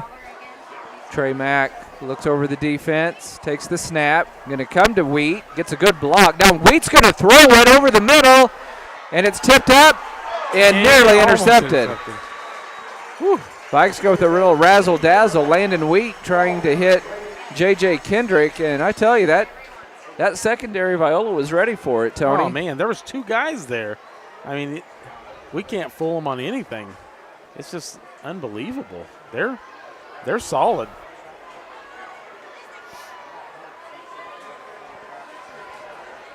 Well, the Vikes have tried to catch Iola flat-footed a couple of times tonight, and it has not worked either time. So 2nd and 10 for the Vikes. Go with the running play to Washington. Boy, wow, he's big running hole. downhill at the 40, Wow, 45, 50. Gets a great block and knocked out of bounds inside the Iola 40. 2 flags come in, 3 flags come in. Max standing way back here at the line of scrimmage. 2 of them, I think, came after the play. First one was probably an illegal block on the Vikings. I thought I saw a block in the back. Wow. Man, that so was a heck of a run. They've already pointed towards both ends of the field, so here again, this might be one of them offsetting things, and then maybe a dead ball foul like we had in the first half. In case you didn't listen to our halftime report, that was why they marked penalty yardage off against the Vikings, was because even though there were 2 penalties at offset, there was a dead ball foul on the Vikings, and that's why that we were confused up here in the press box. But it looks like this just offset, Tony. And I tell you, every time the Vikings have a big play, it gets wiped out by a penalty. Unreal. And it's too bad because if the block in the back was the penalty that I saw, and I'm pretty sure it was, he already was in Iola territory. Yeah. The Vikings had a big play. They had some momentum. They had their first down and then some. Just no reason at all to make a silly block like that. Coach Scheibe asking for some additional information from the head they're just going referee. to say it's offsetting, so it's just a replay, even though it should have been a spot foul as far as going backwards. Clock stopped, 10 minutes, 7 seconds to go in the third quarter, tied at 0. Right now it looks like the Vikes will be looking at a 2nd and 10 from their own 27. Coach Scheibe he cannot be a happy camper. No, this has definitely been just every time we seem to get something positive, it just goes backwards. That was a But Scott, it went their way too. We thought they had a touchdown, and it got called back, and that got wiped out. Yep. I mean, we even had the points on the board. That's a good point. I didn't even see the flag, at on live time. Mack rolls to the right side, wants to throw it, and it's caught by Kendrick, I believe, and he's still on his feet, coming to the near side, gets tripped up at the 40. It'll be a first down. 13-yard reception.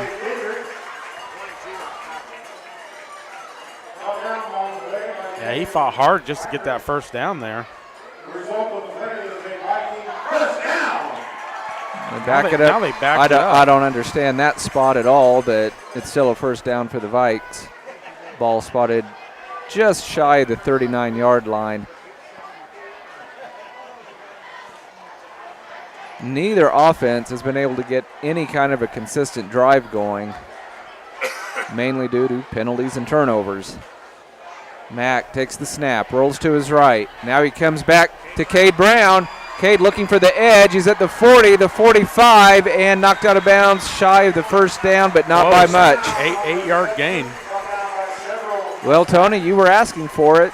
Yeah, and you got it. Cade Brown, they went that little misdirection, got the offense going one way, and then came back, set up a screen for Cade Brown. Yeah, if he can handle playing both sides, I mean, there's no reason to not use his physical ability. He's got it. 2nd and 2 for the Vikings. Ball spotted on the Vikings' 47-yard line. Again, still tied at 0. And offsides there on Iola. The defensive lineman slams his fist into the turf. He knows he was guilty. The center is Bryson Yeoman, Scott. Okay. Thank you. And it looked like we got Morrison jumping offside for Iola, which gives the Vikings a first down and moves the ball into Mustang territory. 1st and 10 from the Iola 48. Kendrick and Wheat to the near side, but it's a running play to Washington. Good run. And, yeah, he powers forward across the 45 down to about the 42, and pretty good push by the Viking offensive line. And 7 yards. Tony, we were kind of wanting to see more out of that running game in the first half, and man, you just have to think that's what we're going to see here going forward, because especially if Washington continues to run that hard and with that much energy. Mack from the shotgun. Going to be a quarterback keeper over the right side. He's got the first down and more. He's at the 30 and gets tackled around the 28 or 29. Good news, I don't see any yellow on the field. No penalty flags thrown. Looks like a 13-yard gain there. Down to the 29-yard line. Make it the 28-yard line for the Vikes. So 1st and 10 from the Iola 28. This kind of has the feel of that very first drive of the game. Yeah. And that ended with an interception in the end zone. Coming out of the game. Trey Logan, backup quarterback, junior, 5'11" junior, is coming in as quarterback. I don't know if let's see Mack's what happens. helmet came off maybe. Logan in there in the shotgun. He's going to do a quarterback keeper over the left side, and he's got a pretty nice pickup. Ball comes loose, and it's going to be recovered out around the 5-yard line, and that was a nice run by Logan. But the ball got stripped free. Wow, that was a big run, too. He had like 13, 14 yards on that run, Scott. 3rd turnover of the ball game for the Vikes. Yeah, if he just goes down there, they have, I think, close to 1st and goal. It's been that kind of night for the Viking offense. Every time they look like they finally have found their rhythm, a penalty or a turnover I'm not sure. Wipes it out, so goodness. I'm not sure if Trey Mack came out, because sometimes when your helmet comes off, you have to go out the next play, and I'm almost wondering that's what happened. So 1st and 10 from their own 5 for Iola. Low snap. Blowing it up. Look at that play by the Viking defense. No gain. Maybe even a short loss. We'll call it no gain. 2nd and 10 from the 5, and they are pretty much set up. Tony, you might have a better vantage point than I do. I'm looking right into one of the support posts. Yeah, Cade Brown came running to the line and just caught it perfect at the snap and made the first hit. 3 receivers set for Iola. Whitey standing on his goal line, wants to throw out of his end zone. Incomplete. No flag. The receiver wanted pass interference or holding. The intended target was Corbin Cloud. It'll be 3rd and 10, Scott, from their own 4. So how aggressive is Iola? They just threw out of their own end zone. They've had some big pass plays tonight. I'm going to guess that they put this in the air again. And if they don't, it might be a draw play. Just to give them some room to punt. Yep. Mac Leonard split out wide to the left. 3rd and 11 from the 4 for Iola. Here goes Whitey. He's running for his life. Throws it out of bounds. Boy, that could have been a first down. There was a receiver in the area, but he overshot Mac Leonard. Well, now here's the Vikings' chance right here, Tony. Dangerous to punt out your own end zone. Yep. A lot of things can happen. A bad snap, anything. Step on that back line, because he's going to be all the way almost up against the back of the end zone, Scott. And I don't know if I'd even send much of a rush here, Tony. The Vikings are guaranteed to get great field position out of this. It's a good snap. Oh, short punt. Straight up. And the Vikes get away from it.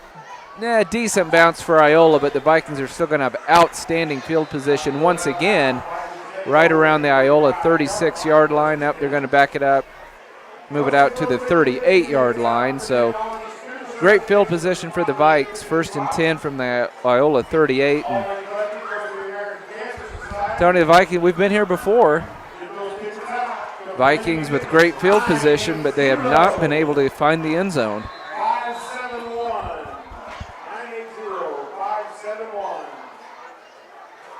Here we go on 1st and 10 for the Vikes. Running play to Washington. Breaks 1 tackle, breaks 2 tackles.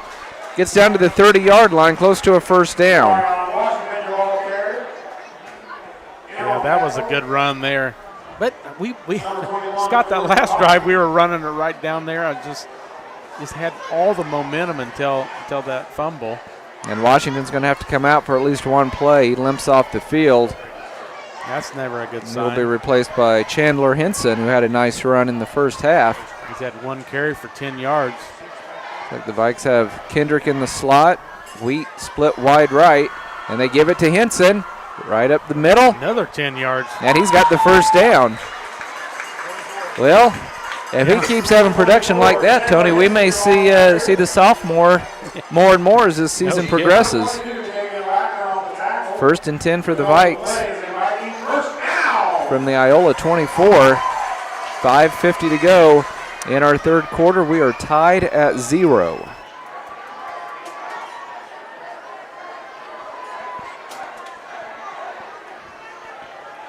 Mack from the shotgun.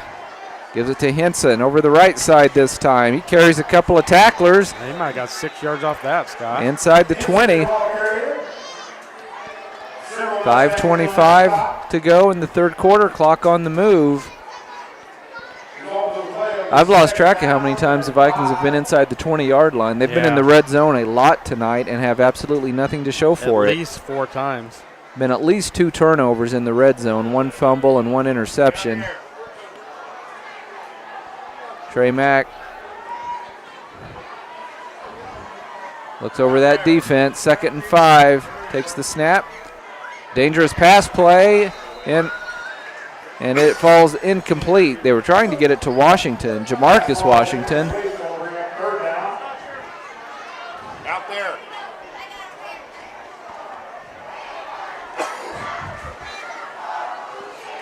So that brings up 3rd and 5 for the Vikings. This time Wheat comes to the near side. This will be 4-down territory for sure for the Vikes. They don't have to get the first down on this play. There's the snap.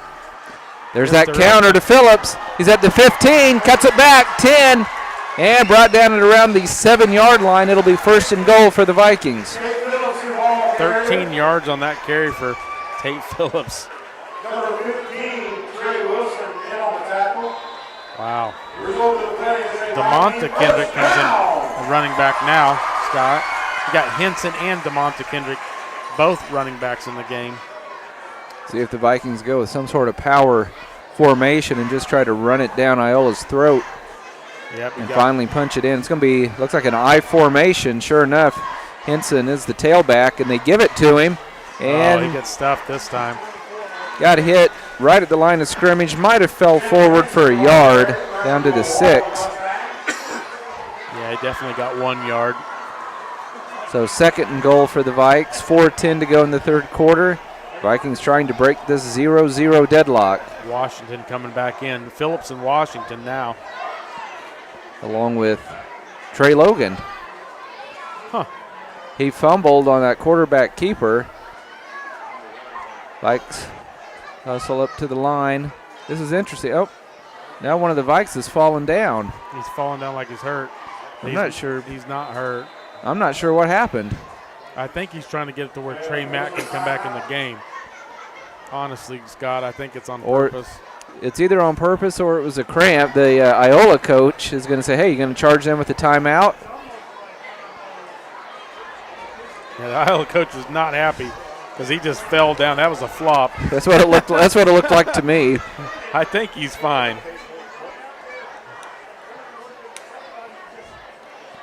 So, Coach Doherty of Iola is going to plead his case. And now Washington, who went down on the ground with an alleged cramp, will have to sit out the next play.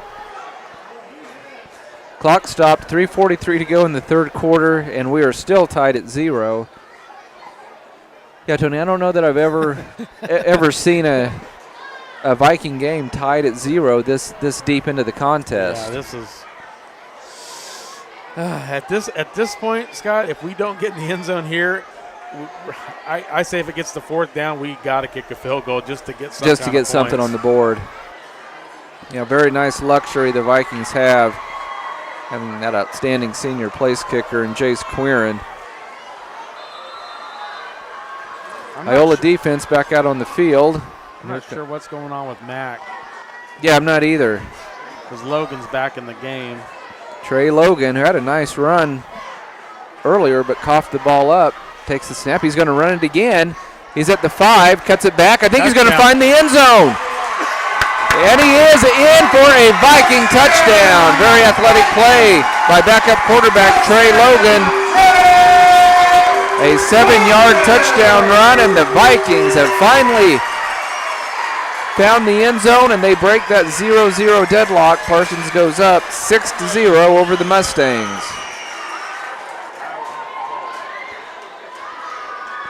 Yeah, if he doesn't fumble that last time, this is 14-0. You're right. Quirin on to attempt the extra point. Boy, that was a great job by the holder, who I believe is Jagger Quirin. Yep, sure is. Snap was a little high and off to the side, and Quirin got it and brought it down for his brother, who boots it through. 3:36 to go in the third quarter. It's Parsons 7, Iola 0. We're back in 30 seconds. This is Viking football on V93. At Labette Community College, we're passionate about medicine and compassionate about people. Our highly trained instructors provide innovative career-specific education in the field of diagnostic medical sonography. Do you already have an associate or bachelor's degree in healthcare? Earn an additional certification in sonography. LCC offers a 12-month completely online program with a clinical component. In as little as 1 year, specialize in OB, abdomen, or vascular. For more information, text pound SONO to 620-293-6671 today. Apply online at labette.edu.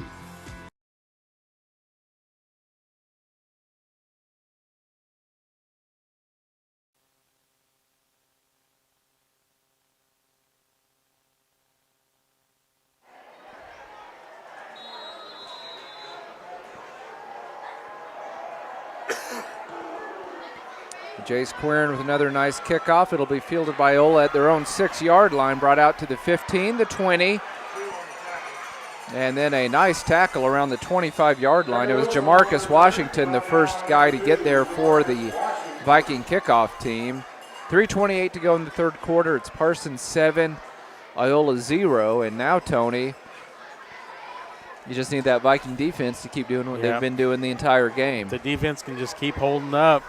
We can get the ball back and try to get a 2-score lead. I mean, this is definitely a game, like I said earlier, definitely a game that I feel like we're dominant on both sides of the ball. We should win this game.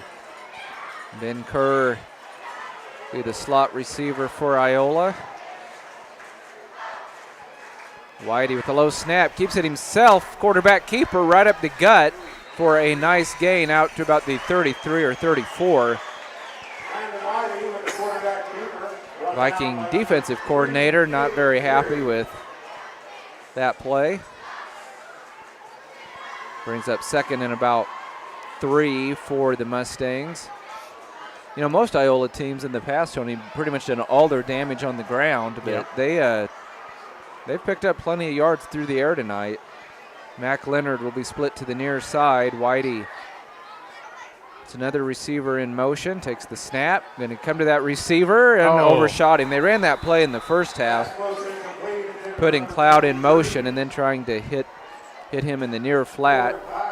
And on a 2nd and 2 there, I mean, I know you want to try to get it down the field quick, but, man, you need to keep moving those chains. Now this is very important, 3rd and 2.5 here. See what Iola decides to do on 3rd and short. I'm looking for a quick slant. Let's see. Whitey takes the snap, wants to throw, eludes a couple of rushers. We have a flag thrown. Hopefully that's a hold. As not sure quarterback, what else it could be. Yeah, he falls forward for the first down. He's a good athlete, but he may have been aided by, little. Oh, my goodness, it's defensive holding, Tony. What? Well, you know, from the area that flag was down, thrown. Scott. Yep, we do. We have an injured Viking, so we'll have a break in the action. But that was you don't see that flag was thrown behind the quarterback. I don't understand that. Usually defensive holding, a lot of times it'll be the back judge. Yeah, that was surprising there. I suppose you can occasionally, it doesn't happen very often, you can have a defensive lineman get called for holding. It doesn't happen very often, but I have seen it. So, well, we'll get a jersey number and name here in a second. He's up on his feet. It's Caden Berry. Yep, sure enough. Yep. Looks like he's going to be okay. He's limping a little bit. Limping a little bit. He's on his own coming off the field, though. That's good. Let's go and say thank you to some of our sponsors while we're still waiting for play to resume. We will say thank you to Labette Community College, also Forbes Hoffman Funeral Homes, Clemens Insurance Agency, Labette Health, Woodworth Enterprises, also Carson Wall Funeral Homes, Commercial Bank, Eye Care Associates of Parsons, Doctors Newland, Gilmore, and Ray, Labette Bank, Bartlett Co-op, Labette Center for Mental Health Services, Dress for Less, Community National Bank, Tank Connection, Wood Insurance Center, Strategic Partners, Roy's Auto Service, Bowen Pharmacy, Parsons Educational Foundation, Parsons District Schools, Snyder Lawn Care, Olson Ace Hardware, and SEK Orthopedic, Doctors Mosier, Meister, and Morris, bringing you Viking football in 2023. And Tony, they tack off that 10-yard holding penalty to the end of the run. And Iola in business out near midfield, but it is the Vikings still leading this contest 7-0. 2:40 to go in the third quarter. Mac Leonard comes to the near side for Iola. Landon Whitey looks over that Viking defense. Vikings showing blitz, and here they come. Wow, they had him. Whitey got rid of it. Oh! And it's going to be about a 1-yard loss, as it turns out, on the pass play. But I tell you, Whitey is slippery. Vikings brought the house on that blitz, and somehow, I don't even think he got touched until after he had thrown the ball, Tony. And no. Mikey Ramsey made a great tackle to really save a bigger play, because I think if he gets away from Ramsey, he could have went 5 to 10 yards down the field. So 2nd and 10 for Iola from their own 48. Whitey to throw again. Man over the middle. It's caught for a first down. Once again, that was Corbin Cloud. We've called his name a few times tonight. First down for Iola. I just feel like they've connected on that pattern a couple of times tonight, Tony, and it's just a case of the Viking cornerbacks just giving a little too much of a cushion. Yeah, that was just such a good, sharp throw. And I don't think these Iola receivers, they have good hands, but they don't seem to have that breakaway speed. I think the Viking defenders can play a little bit tighter. Man in motion for Iola. Time to go with the running play. Carson. Yep, breaks a couple of tackles. He's down to the 30-yard line before being stood up. 7-yard pickup there. Minute 12 to go in the third quarter. Clock on the move. Vikings lead it, but only by one score, 7-0. This is definitely their best drive of the game, Scott. Yeah, it really is. And it'd be great if the Vikings could come up with a stop here, because it's going to be tough, because Iola will be 4-down territory the rest of this drive. Whitey looks over the defense. 3 receivers set for the Mustangs. He wants to throw over the middle. Now he steps forward. He's got a man open on the near side, and he dropped it. That may have been a touchdown. Briggs Michael was the intended target. Big tight end. Went right through his hands. And correct me if I'm wrong, Tony, but I think Whitey could have ran for a bit. You know, like I he had the first down and more. He definitely got a first down. Yeah, it was wide open in the middle of the field. But that pass should have been caught. Yeah, that should have been hauled in for sure. 3rd and 4. 3rd and 4 for Iola from the Viking 31. Running play. It's going to be the first down inside the 25. So Iola on the move. 30 seconds to go in the third quarter. Parsons leading at 7-0. I have no idea what kind of place kicker Iola has. It seems like in years past, a lot of times they line up and go for 2. Yeah, that could be definitely a difference in this game. 20 seconds to go in the quarter. 1st and 10 for Iola from the Viking 24. Whitey takes the snap, running play, coming to the near side, down to about the 21. It'll be a pickup of 3. Carson's definitely starting to kind of get his groove. In the first half, he really couldn't get much ground going, but he's picked up, 15 yards in the last 3 plays. And that is the end of quarter number 3 with your score, Parsons 7, Iola 0. We'll be back with the fourth quarter in 30 seconds. You're listening to Viking Football on V93. Day & Zimmerman, one of the largest privately owned companies in the U.S. with operations across the country and internationally. We are comprised of multiple brands that put people to work, protect our freedoms, and improve the world. The Parsons, Kansas location has manufactured munitions for over 50 years for our country's warfighters. Day & Zimmerman has immediate openings for production operators starting at $18.02 an hour on our weekend crew. Work a 12-hour day shift Friday, Saturday, and Sunday and receive 40 hours of pay. We also offer competitive benefits. Apply today. High school sports fans, follow your team live with the free ScoreStream mobile app. Just download ScoreStream to get real-time scores, photos, and awesome video from your game and your rivals. Plus, follow your favorite teams and friends. Get real-time high school sports from ScoreStream. On the move, it's Parsons leading the Mustangs 7-0, but Iola deep into Viking territory. Ball spotted on the Parsons 21. Iola has it 2nd and 7. Both offenses have looked better here in the second half. Parsons finally got it into the end zone. Iola trying to match Parsons' output. Washington out on defense for the Vikings late. And now the Vikings almost had a sack. How did they get out of that?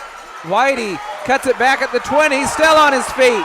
He may go all the way. 10, 5, touchdown. Off essentially a busted play. The Vikings should have had him sacked. Wow. Back around the 30-yard line, but we've talked all game about how hard he has been to bring. Unbelievable. He's not hard to bring down in the sense if you get a hand on him, you can bring him down, Tony, but the hard part is catching him. That's unbelievable. That quarterback scramble gets Iola on the board. I thought it was going to be a sack. Instead, 2 Vikings essentially ran into each other. I think they're going for 2, And Scott. it looks like Iola is going to go for the lead.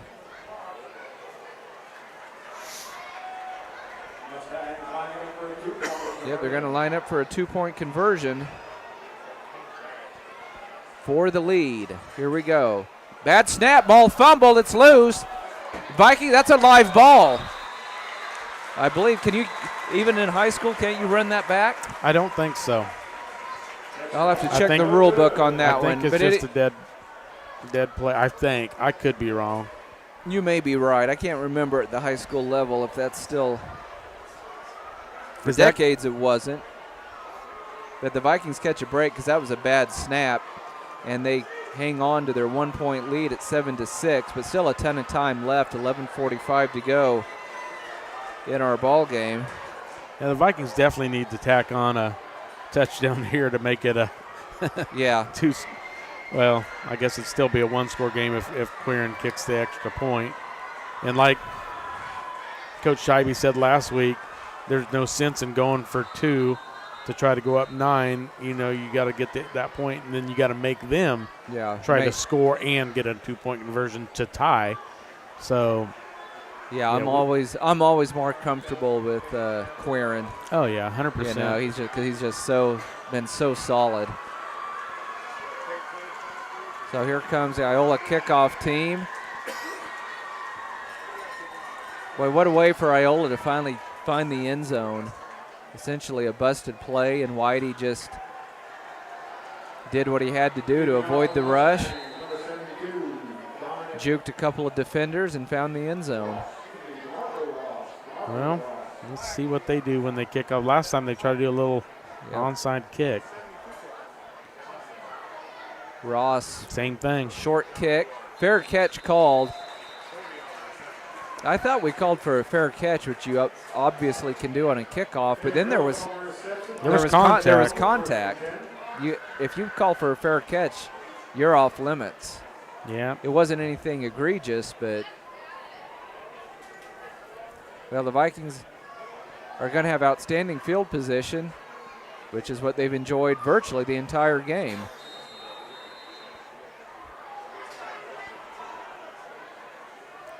Let's see if the offense can keep clicking. They've really, the last 2 drives have been pretty solid. Vikes have it 1st and 10 from their own 47.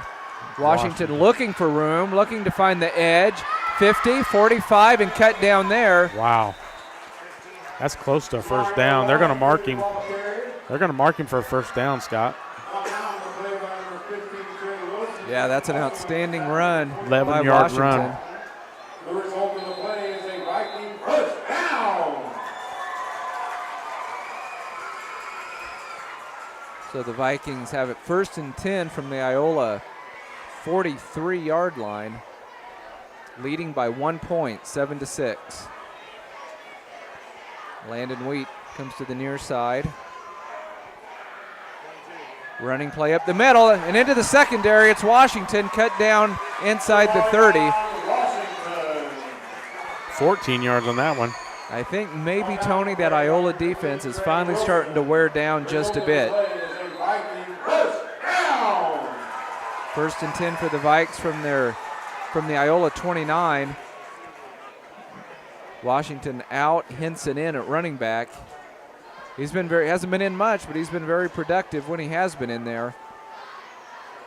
11-10 to go in the game. Vikes leading 7-6. And they give it to Henson.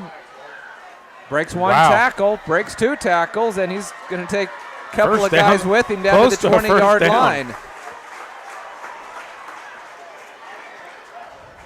I think it's going to mark him about a yard short, Scott. 9-yard run. Unofficially, Scott, I got Washington at 86 yards on the game, but he just picked up 25 of those on those last 2 runs. So he had a little over 60 before those runs. So 2nd and 1 for the Vikes from the Iola 21. And a false start. I think Phillips was going to go in motion. If he just would have kept moving, I think he'd have been fine. Penalties haven't been as bad this half for the Vikings, but that's a big one because they were 2nd and 1 to 2nd and 6 now. And every play, every penalty, everything huge at this point in the game. 10:25 to go in the 4th quarter, and Vikes leading Iola 7-6. Trey Mack with Kendrick and Wheat split to the left side. It's a running play. Henson. He's at the 20, 15. And cut down at around the 12. Sophomore running back having a big game for the Vikings. Another trip into the red zone for the Vikings. Offense has fizzled down here several times tonight. Fortunately, on the last drive, they were able to punch it in. Let's see if they can do it again. Washington back in the game at running back. He gets the carry. He's got a big hole up the middle. He's down to the 5. He's still churning. And Iola stops him at the 5-yard line. They're going to spot him between the 4 and the 5, it looks like. And 2nd and short coming for the Vikings. If they're going to spot him just inside the 5, Vikes need to get down to about the 2, it looks like, for a first down. You might as well just run it in, Scott.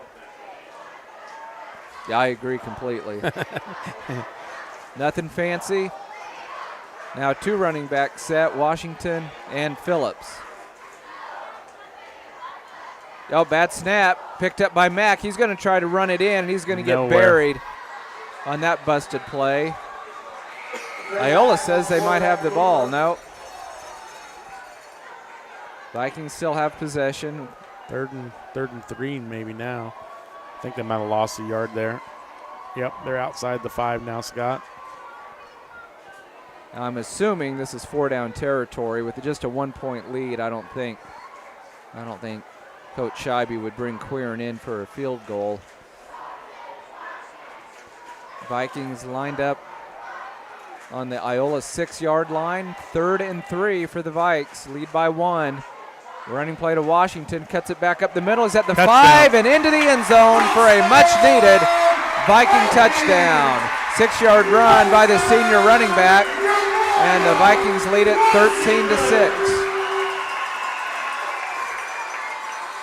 Unofficially, Scott, I got him at exactly 100 yards on that 6-yard carry for That's Jamarian awesome. Washington. I got Henson 4 carries for 45. Wow, that's a heck of an average. Yeah. Oh, the all-important extra point by Quirin. It's on its way. Plenty of distance, and it's good. Oh, I thought it was left. I thought it might have gone wide left, but it is good. 8:21 to go in your ball game. Parsons 14, Iola 6. We'll be back in 30 seconds. This is Viking football on B93. At Labette Health, we've earned our place as a top 100 hospital in the nation for joint replacement. Serving a 6-county area since 1961, Labette Health has also earned national recognition as a respected regional medical center renowned for its comprehensive healthcare services and commitment to high-quality patient care. With over 80 physicians and providers throughout southeast Kansas, Labette Health is 100% devoted to medical excellence. For more information or to find a provider near you, call 620-421-4881 or visit labettehealth.com. Bowen Pharmacy supports the Parsons Vikings here, and here, and here. It's our goal to keep you covered. At Bowen Pharmacy, we give no excuses for you not to make it to the game. And it's always a great day to be a Viking. Really put together a really good drive the last time they had the ball and just marched right down the field, and then that was an amazing run by Whitey to score the touchdown. But I mean, if they did it on the last drive, they can definitely do it again. And if they can get some momentum going, they could try to tie this game up. A little bit shorter kickoff this time to the 20-yard line. Decent return out to the – oh, he's still on his feet, I believe. Now, they're going to say he went down at the 40. I don't know if he ever actually went down. I don't think he did either. I think some of the Iola fans thought that that his knee never touched, but if the official didn't hesitate – great effort by the Iola return man. Still a good return. Cale Pratt, I believe, was the return man. So decent field position for Iola, 1st and 10 from their own 40.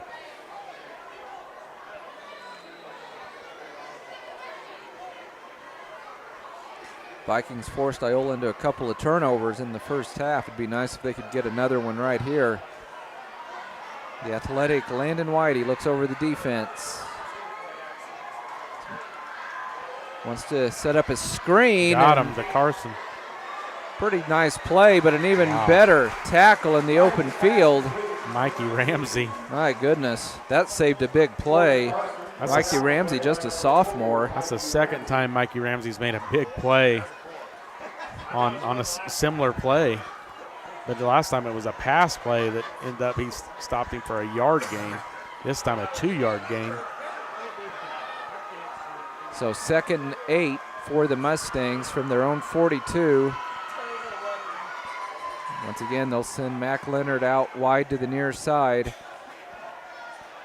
Whitey puts a man in motion and may have been, yep, we had a false start. It's good to see Caden Berry back out there because he came off pretty gingerly. Yeah, he did. In that third quarter, and he's looking like he's fine out there now. Those wrestling kids, though, Scott, are tough. Yes, they are. They are tough. He's one of the toughest.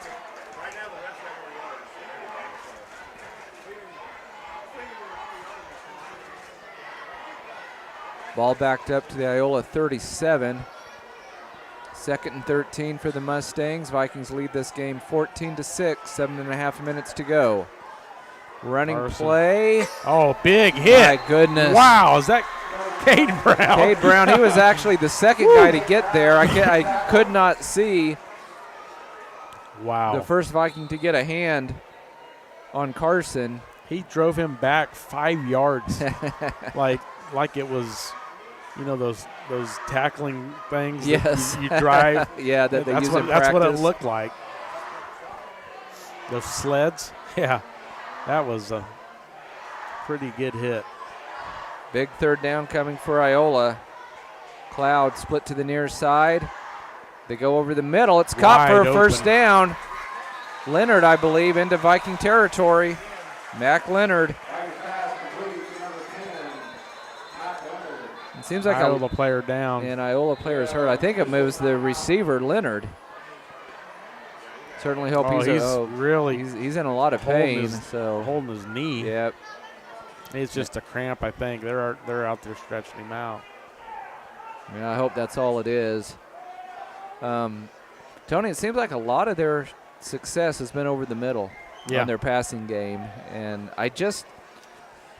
while Whitey has been slippery all night, the senior quarterback, and had that unbelievable scramble for the lone Iola score, and I just don't think their receivers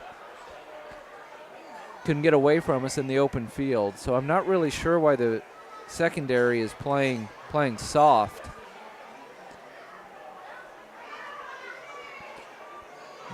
Yeah, hopefully it's just a still cramp. Can't tell. Well, our trainer hasn't went out, I don't think. So I don't think. Do we know for sure? Is it Mac Leonard, the receiver? I'm not 100%, but I think that's who it is. It's had a pretty good game for the Mustangs, and certainly hope the young man is okay. I'm assuming. I was like you, Tony, at first when they turned him over. I thought they were going to stretch him out like it was a cramp, but yeah, now I'm not so sure. Again, your score, Parsons 14, Iola 6, 7 minutes and 3 seconds to go in our ball game, and this is a good sign. Yep, it's Mac Leonard. Mac Leonard up. Looks like he's going to need some help getting off the field, but very gingerly. Can't put much weight on his left leg, but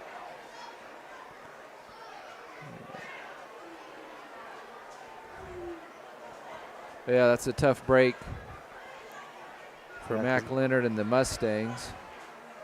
And they definitely need him in there on this drive. Play will resume. 1st and 10 for Iola from the Viking 48-yard line. Clock on the move, 6:55 to go in our game. Again, Parsons leading this contest 14-6. We were tied at 0 at halftime. Got through most of the third quarter before the Vikings finally scored. There goes Whitey on a quarterback keeper and nowhere to go. And they just run him out of bounds. I'm a little bit surprised they haven't tried that more tonight because the Vikings have had a hard time wrapping him up. So that'll bring up 2nd down. He crossed the way, though. Still shows first. There we they get go, it. finally. I think we're going to be watching that all year after the debacle from last week. 2nd and 10 for Iola from the Viking 48. 6:39 to go in our game. Vikes lead 14-6. Whitey takes the snap. Oh, somebody moved early. 5-yard penalty on the Mustangs. False start. Yeah, they definitely don't want to move backwards. That'll put it back into Iola territory. Back to the Iola. They move it to the Iola 46.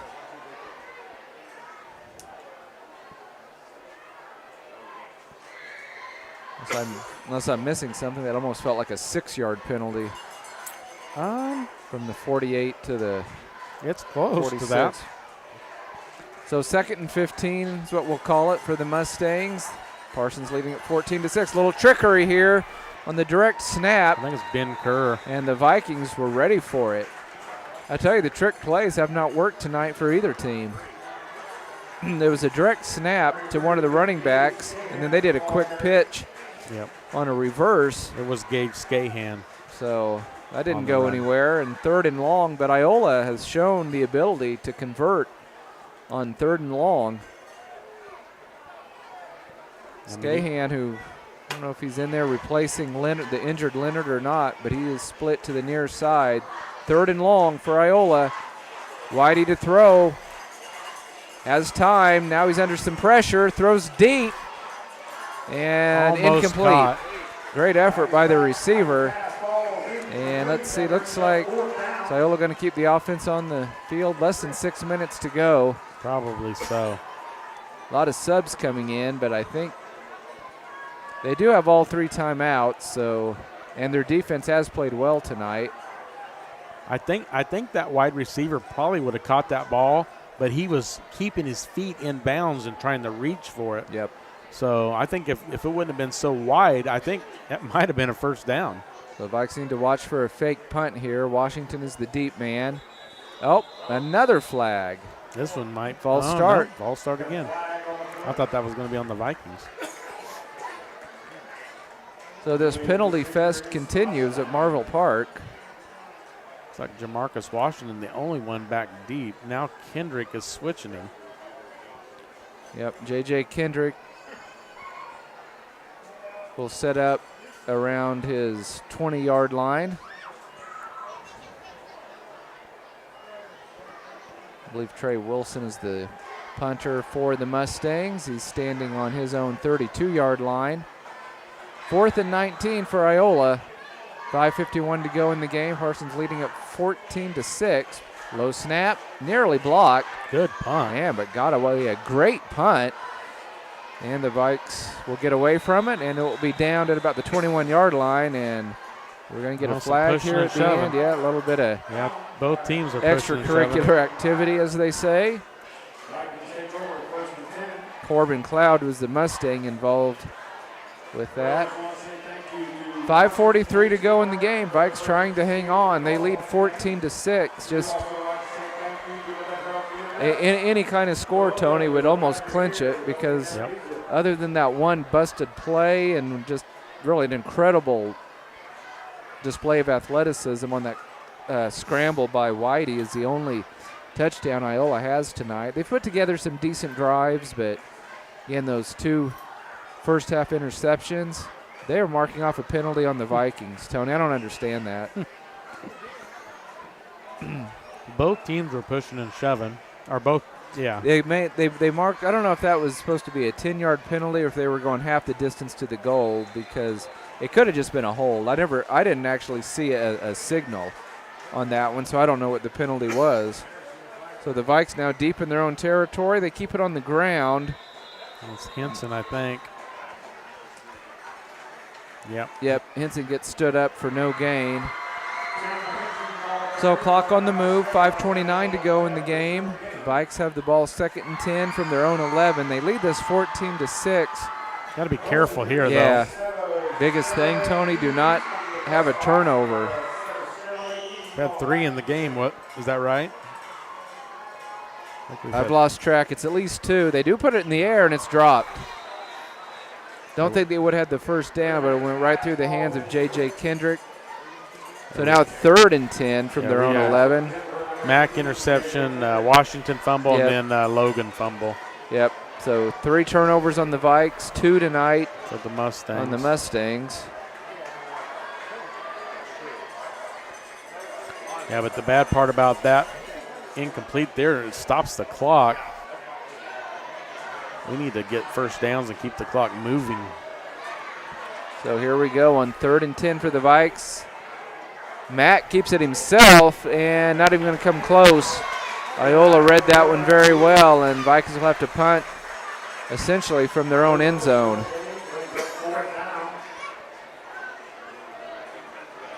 So a nice stand by the Iola defense. They'll give their offense at least one more crack at it here. 4:45 to go in the game with Parsons leading at 14-6.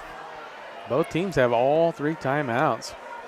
Yeah, this game is far from over, especially when you consider Iola's going to most likely get outstanding field position here. Quirin standing on his own goal line. See if he can get away a good kick. He does. Not bad.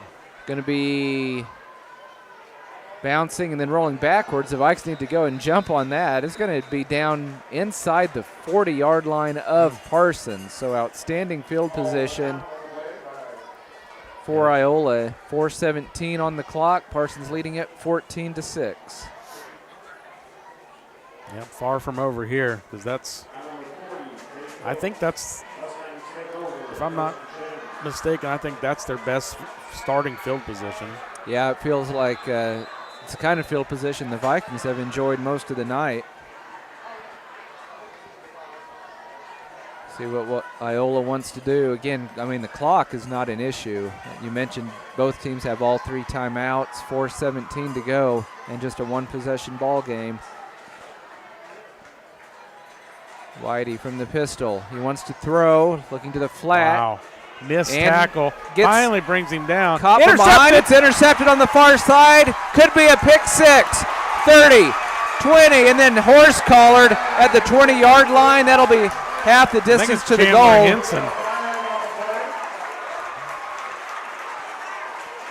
The Vikes finally got to Whitey, and he kind of panicked and threw the ball toward the sideline. And I think you're right, Tony. I think it was Henson, who's had a huge game.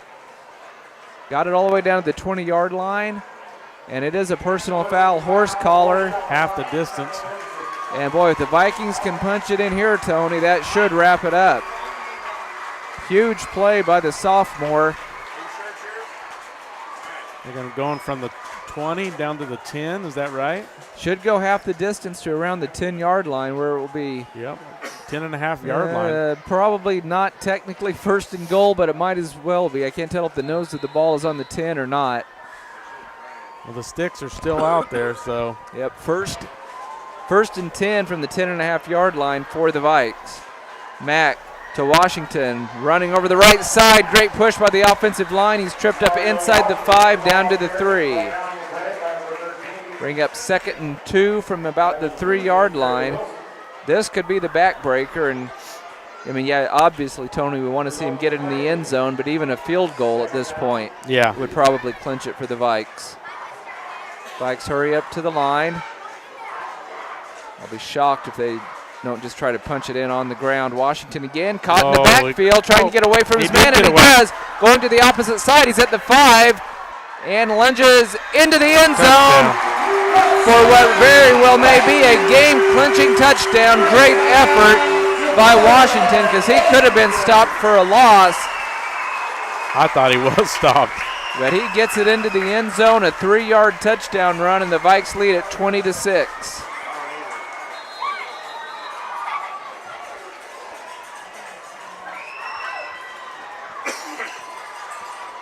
Quirin on to attempt the extra point. Good snap, good hold, and good kick. Vikes lead at 21-6, 3:26 to go in our ball game.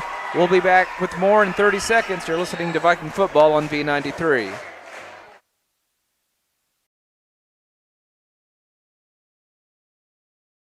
Day & Zimmerman, one of the largest privately owned companies in the U.S. with operations across the country and internationally. We are comprised of multiple brands that put people to work, protect our freedoms, and improve the world. The Parsons, Kansas location has manufactured munitions for over 50 years for our country's warfighters. Day & Zimmerman has immediate openings for production operators starting at $18.02 an hour on our weekend crew. Work a 12-hour day shift Friday, Saturday, and Sunday and receive 40 hours of pay. We also offer competitive benefits. Apply today. It'll take a miracle. It'll take a miracle for Iola to come back down 2 scores. I just don't think they can strike quickly enough. Their best chance is to maybe do something off this kickoff. Yeah, 21-6, 3:26. It's pretty much. It's kind of tough times for Iola here. I don't know. Desperation time for sure. Yep. So hopefully we can. Kickoff fielded at the 10. Return to the 20. It's Cloud. Nice return. Spins away. He's still on his feet. Knocked out around the 40-yard line. Yep. Decent field position. Yeah, that's what they needed. They would have. They would have loved to have been able to get a score off that, but they have good field position, and you know they can throw the ball. They've shown that. And Whitey, almost impossible to sack, although the Vikings did force him into an interception. He's actually thrown 3 picks tonight.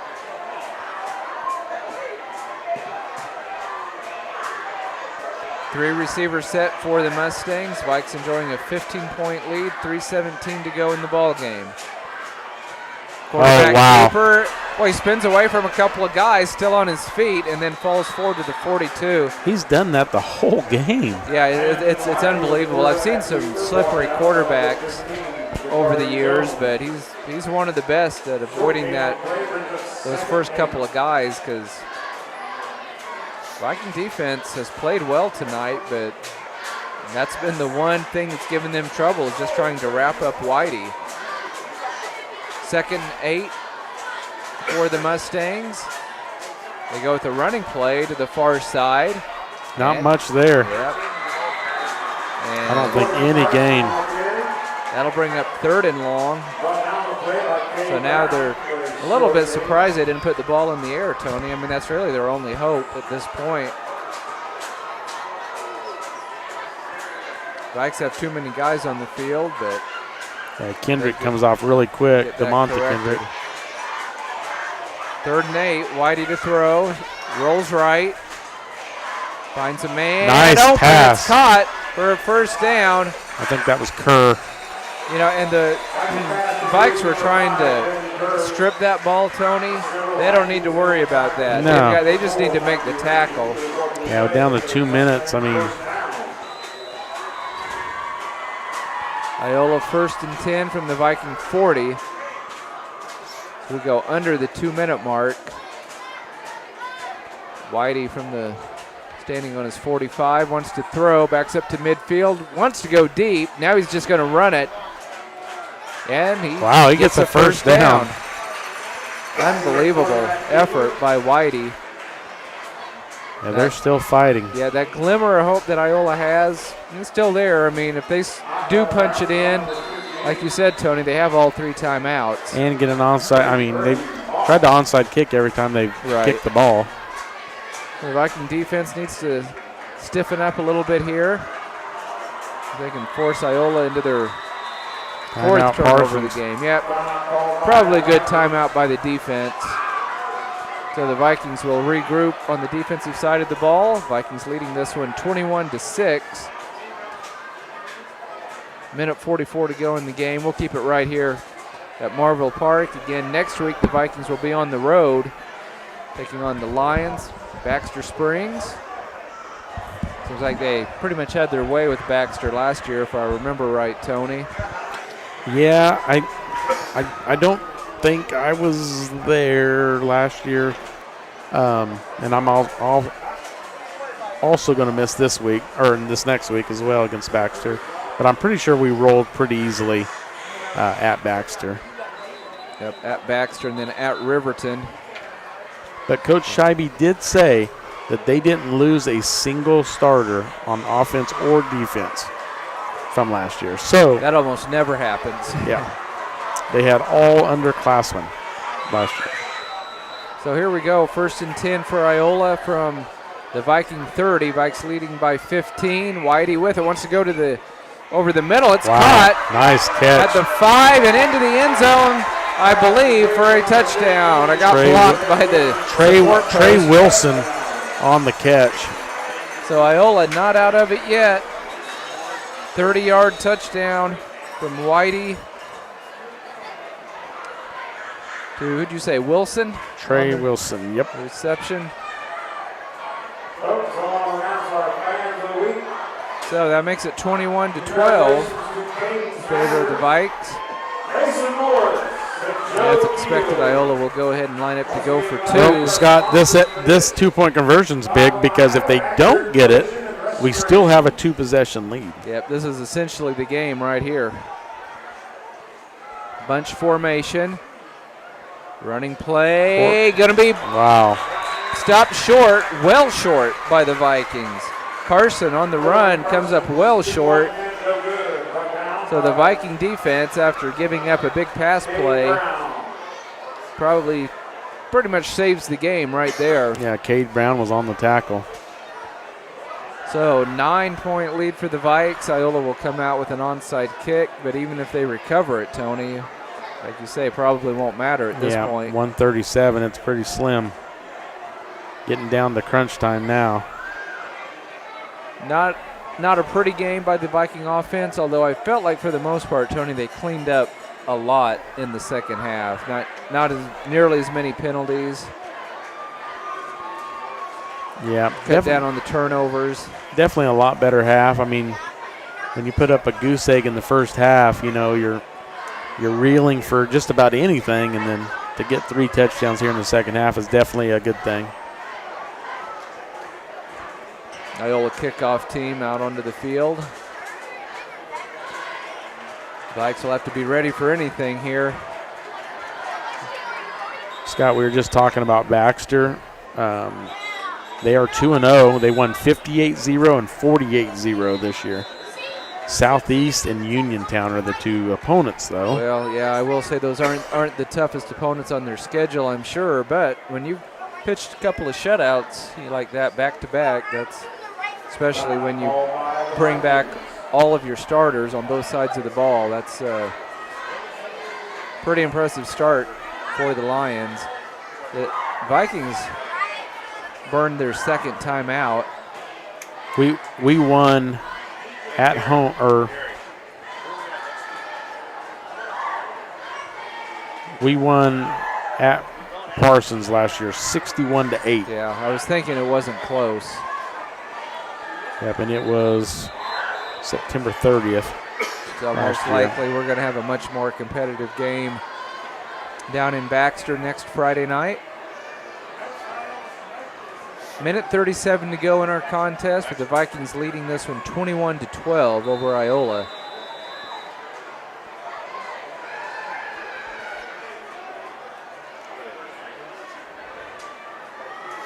Last year, Scott, going into the Parsons game, Baxter was 3-0, and then they lost their last 6. They ended up finishing the season 3-6. So we were, I think, 3-0 versus 3-0 last year when we played them. Onside kick. Oh, it's on the ground. And Vikings do cover it up inside their own 40-yard line. We'll see if Iola burns all of their timeouts. I have a feeling that they will.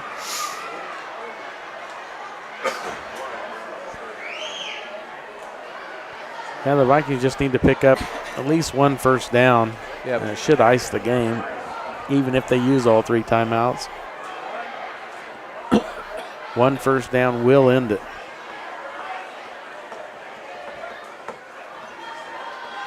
So 1st and 10 for the Vikes from their own 38. They lead Iola 21-12, minute 34 left. Vikings trying to move to 3-0 on the season. There's Washington. Gets wrapped up immediately, falls forward for a short gain, and Iola does burn their first timeout. You're correct. First timeout by the Mustangs. No give up in them.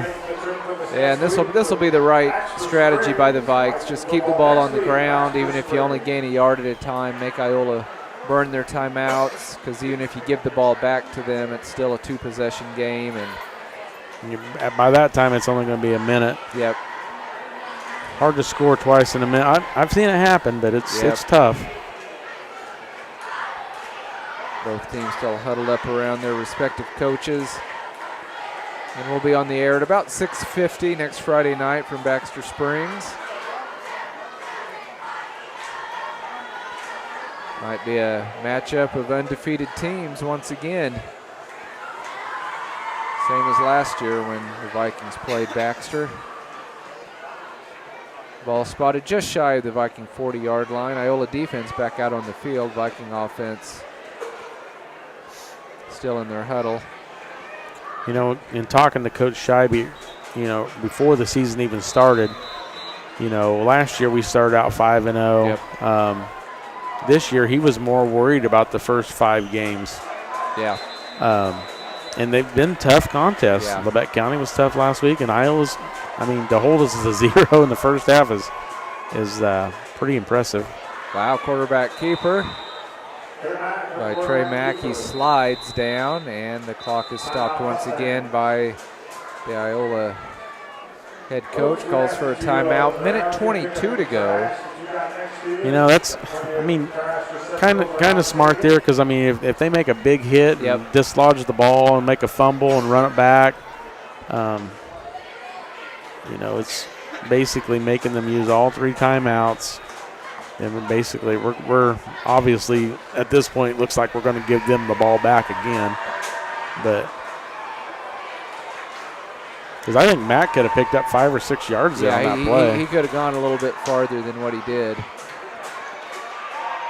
And while we're still in this timeout, I want to say thank you once again to Wave Wireless, who did a nice internet upgrade for us out here at Marville Park, along with some of the IT guys from USD 503. Viking offense back out on the field, 3rd and 9. Iola really crowding the line of scrimmage. Washington gets the handoff and, boy, carries a couple of tacklers out across Big the push. 45. Short of the first down. And Iola burns their 3rd and final timeout with minute 16 to go in our ball game. Vikes leading this one 21-12. And they will bring out the punting unit.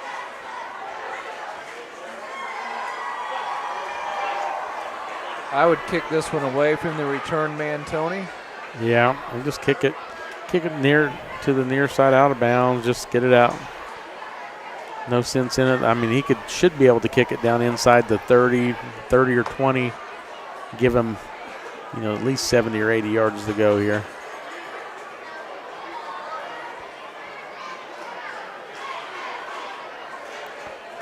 But I hand it to the Iola defense. I mean, they played good.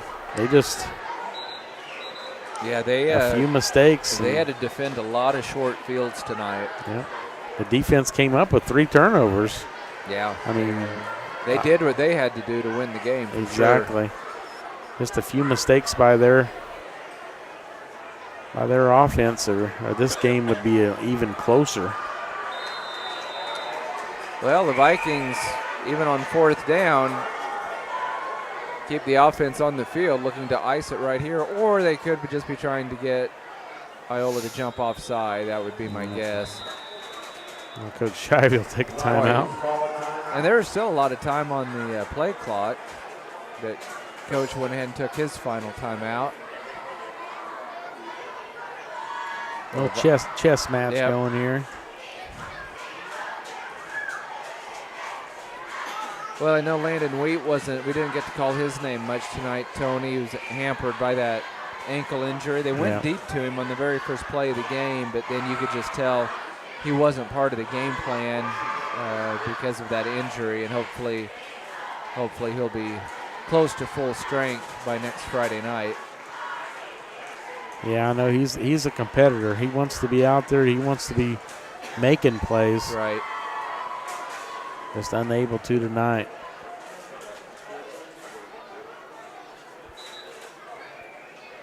So Quirin will stand on his own 33-yard line. Looks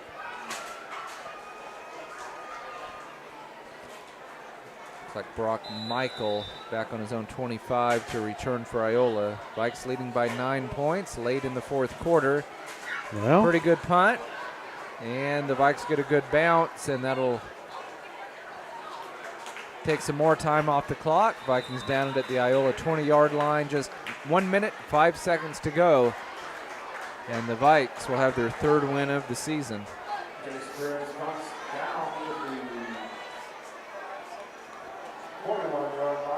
Yep, 2 seasons in a row, starting out 3-0. That's very impressive. Last year ended up getting at the 5-0 before they started losing, but we've got some big games coming up.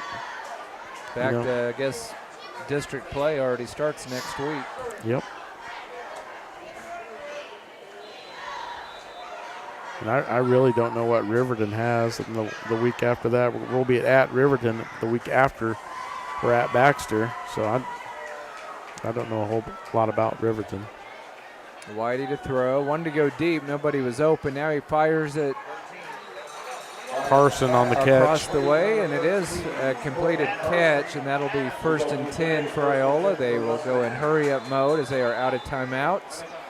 50 seconds to go in our ball game. Vikes lead at 21-12. Whitey fumbles the snap, picks it up, and I believe he just throws it away, and that will stop the clock with 41 seconds to go. Ball's incomplete, brings up 2nd down.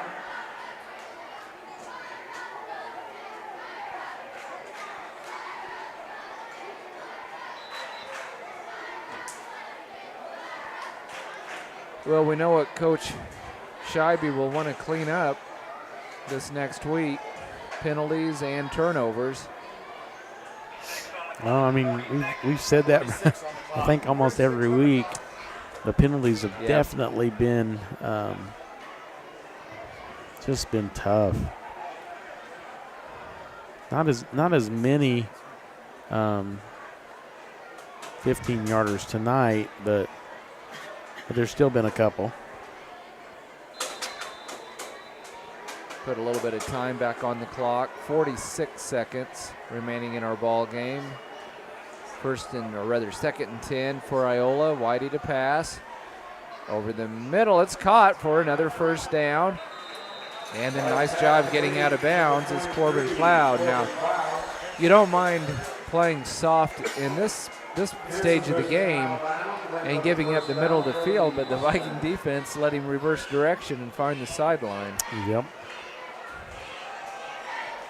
Scott, I was saying I don't know a whole lot about Riverton. The 2 games they played this year, they beat Galena 35-8, and they lost to Frontenac 21-18. Well, they're much improved then. Yeah. So ball thrown out of bounds by Whitey. That shocks me. I don't.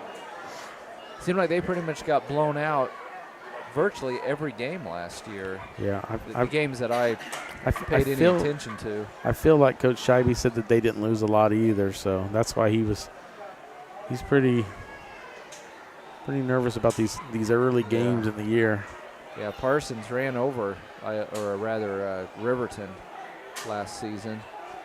Here we go, 2nd and 10 for Iola. 34 seconds left in the game. Parsons leading at 21-12. Good pass. It's caught. Yep, another catch. It's a first down. That'll stop the clock momentarily.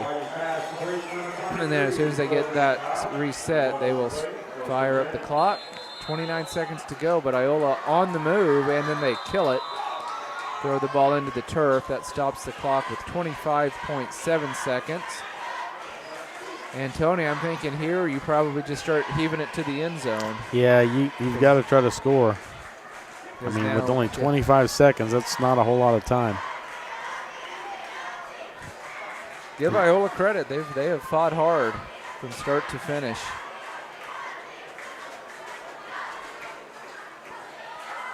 Whitey to throw. Great protection. He's looking to the end zone, fires in that direction, and broken up. Nearly intercepted by Smart. That would have been his 3rd interception of the game. Just 17 seconds to go. 3rd down coming up, so 2 more chances for Iola to get in the end zone here. Literally take 10 seconds probably to score from here. Yeah. So virtually, barring some kind of a miracle. Landon Whitey, the senior quarterback, takes the snap.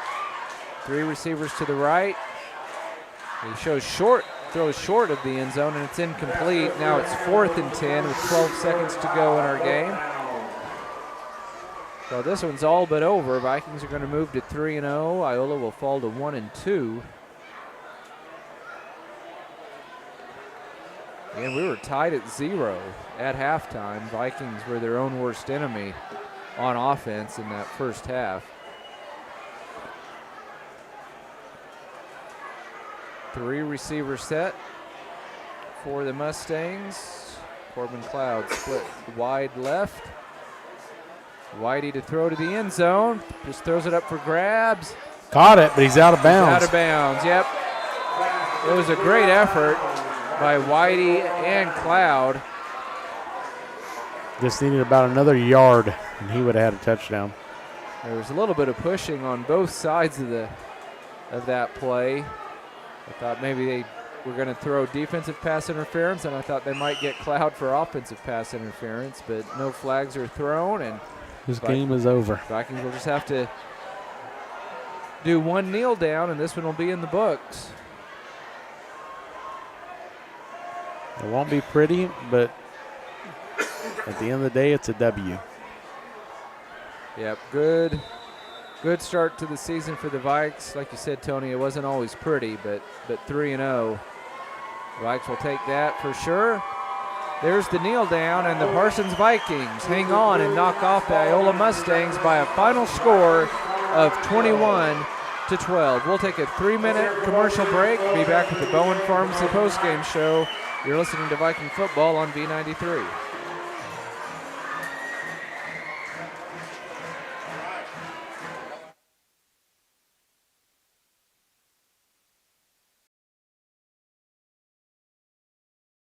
With many years of combined experience, Eye Care Associates of Parsons has set the framework in providing comprehensive eye health examinations for all ages and routine vision care for families throughout the 4-state area. Our optometrists and staff provide remarkable care with state-of-the-art technology to help with diagnosis and management of eye health conditions. Give us a call or visit our website to schedule your next eye exam. Eye Care Associates of Parsons. Experience modern eye care.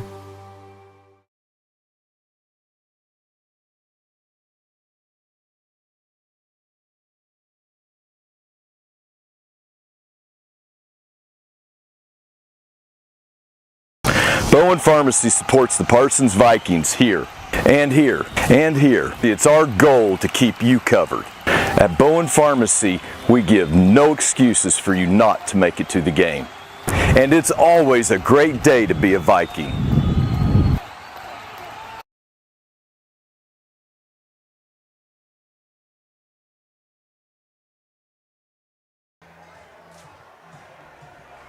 Yeah, we're back live at Marvell Park. Vikings hang on and beat Iola by a final score of 21-12 as we get going with our Bowen Pharmacy post-game show. And Tony, we said it a lot. It wasn't pretty, especially the first half, tied at 0. Parsons' defense was outstanding tonight. The offense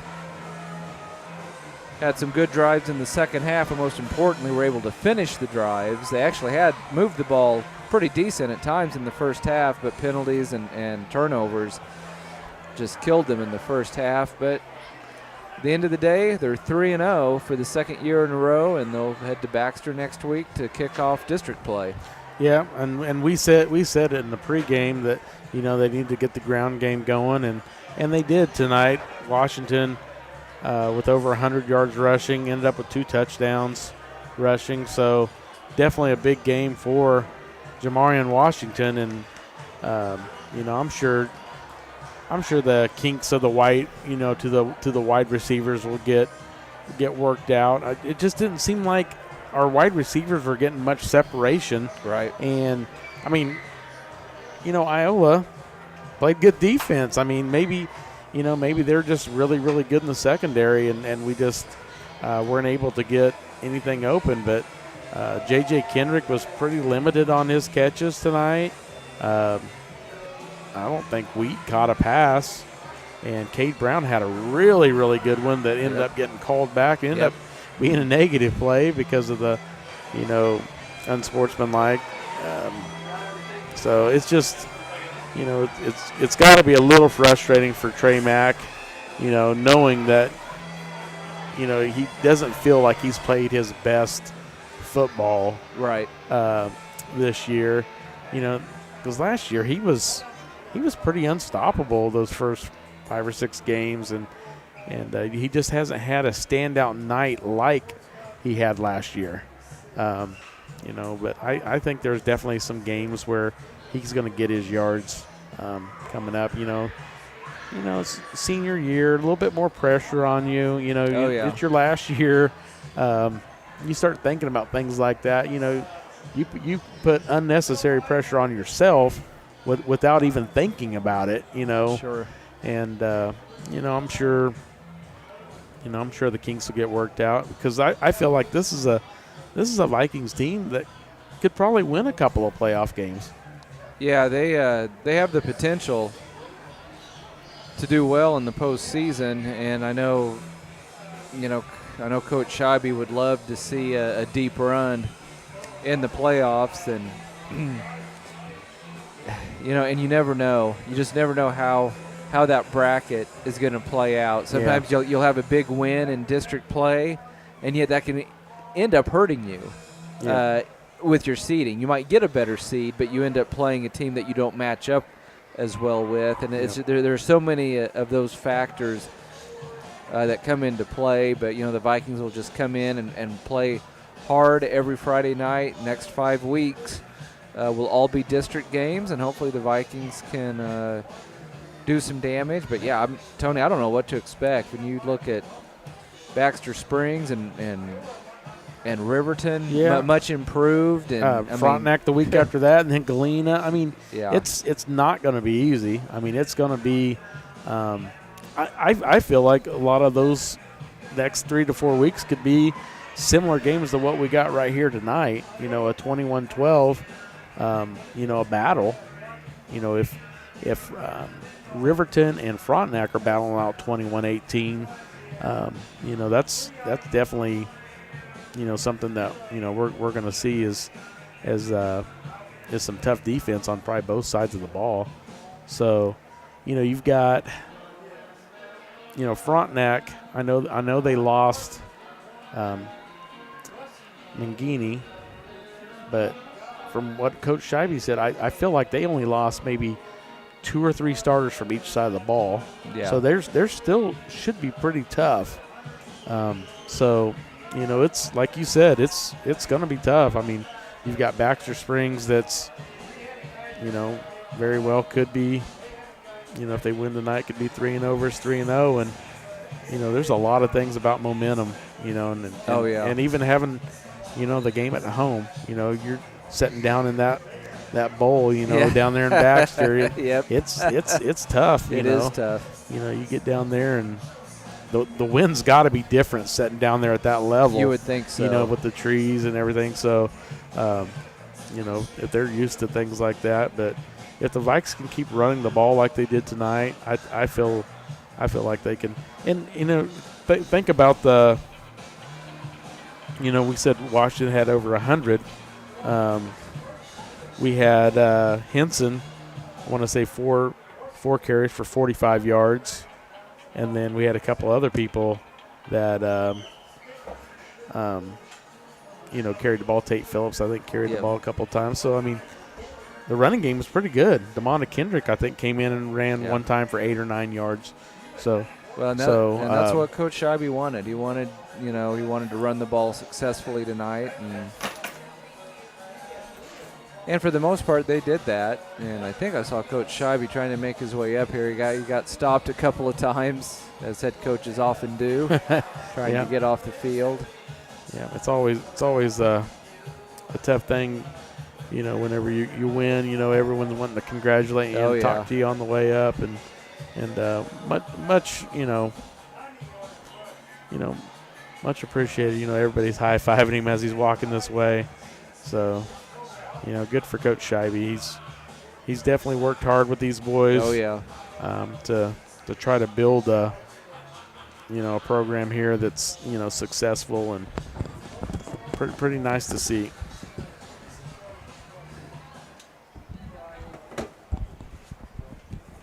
And we are joined now in the Bowen Pharmacy postgame show by Viking head coach Jeff Scheibe. Coach, congratulations, 3-0. That's got to be a good feeling. And first half wasn't pretty, but let's talk about that defense. Your defense was outstanding tonight. They were outstanding, and they kept us in the game. There were several situations where we could have been down 14-0. Sure. But from the offense, putting the defense in the bad situations, but. Man, I think we had 3 interceptions tonight, and they were all over very big plays when we needed them. And the defense has carried us these first 3 games. And man, I'll take that any day. Be a defensive-led team. Right. There's times where we're going to have to win games like this. Tonight was a gut check, and we really challenged the guys at halftime, and they responded and played a very good second half. And I know you wanted to get your running game going tonight, and you did it, but it just wasn't Washington. He had a good game, but Henson came in, did some nice things, and your backup quarterback had a couple of nice runs, even though one of them ended with a fumble. But he also scored your first touchdown. Yes, he did, and that was a tough run. Jamarion ran the ball very well. We really challenged the offensive line at halftime, and I'm I'm so proud of the way they responded. You know, they stepped up. You know, J.J. Kendrick and Trey Mack might not have had the stats tonight, but they were unbelievable leaders tonight and getting that offensive line fired up. And like I said, I told them in the end zone that we needed a game like this. Last year we were blowing teams out and riding high and hadn't really faced adversity until we went down there to Galena. So nights like tonight, you're glad you're on top, and you know you learn from it.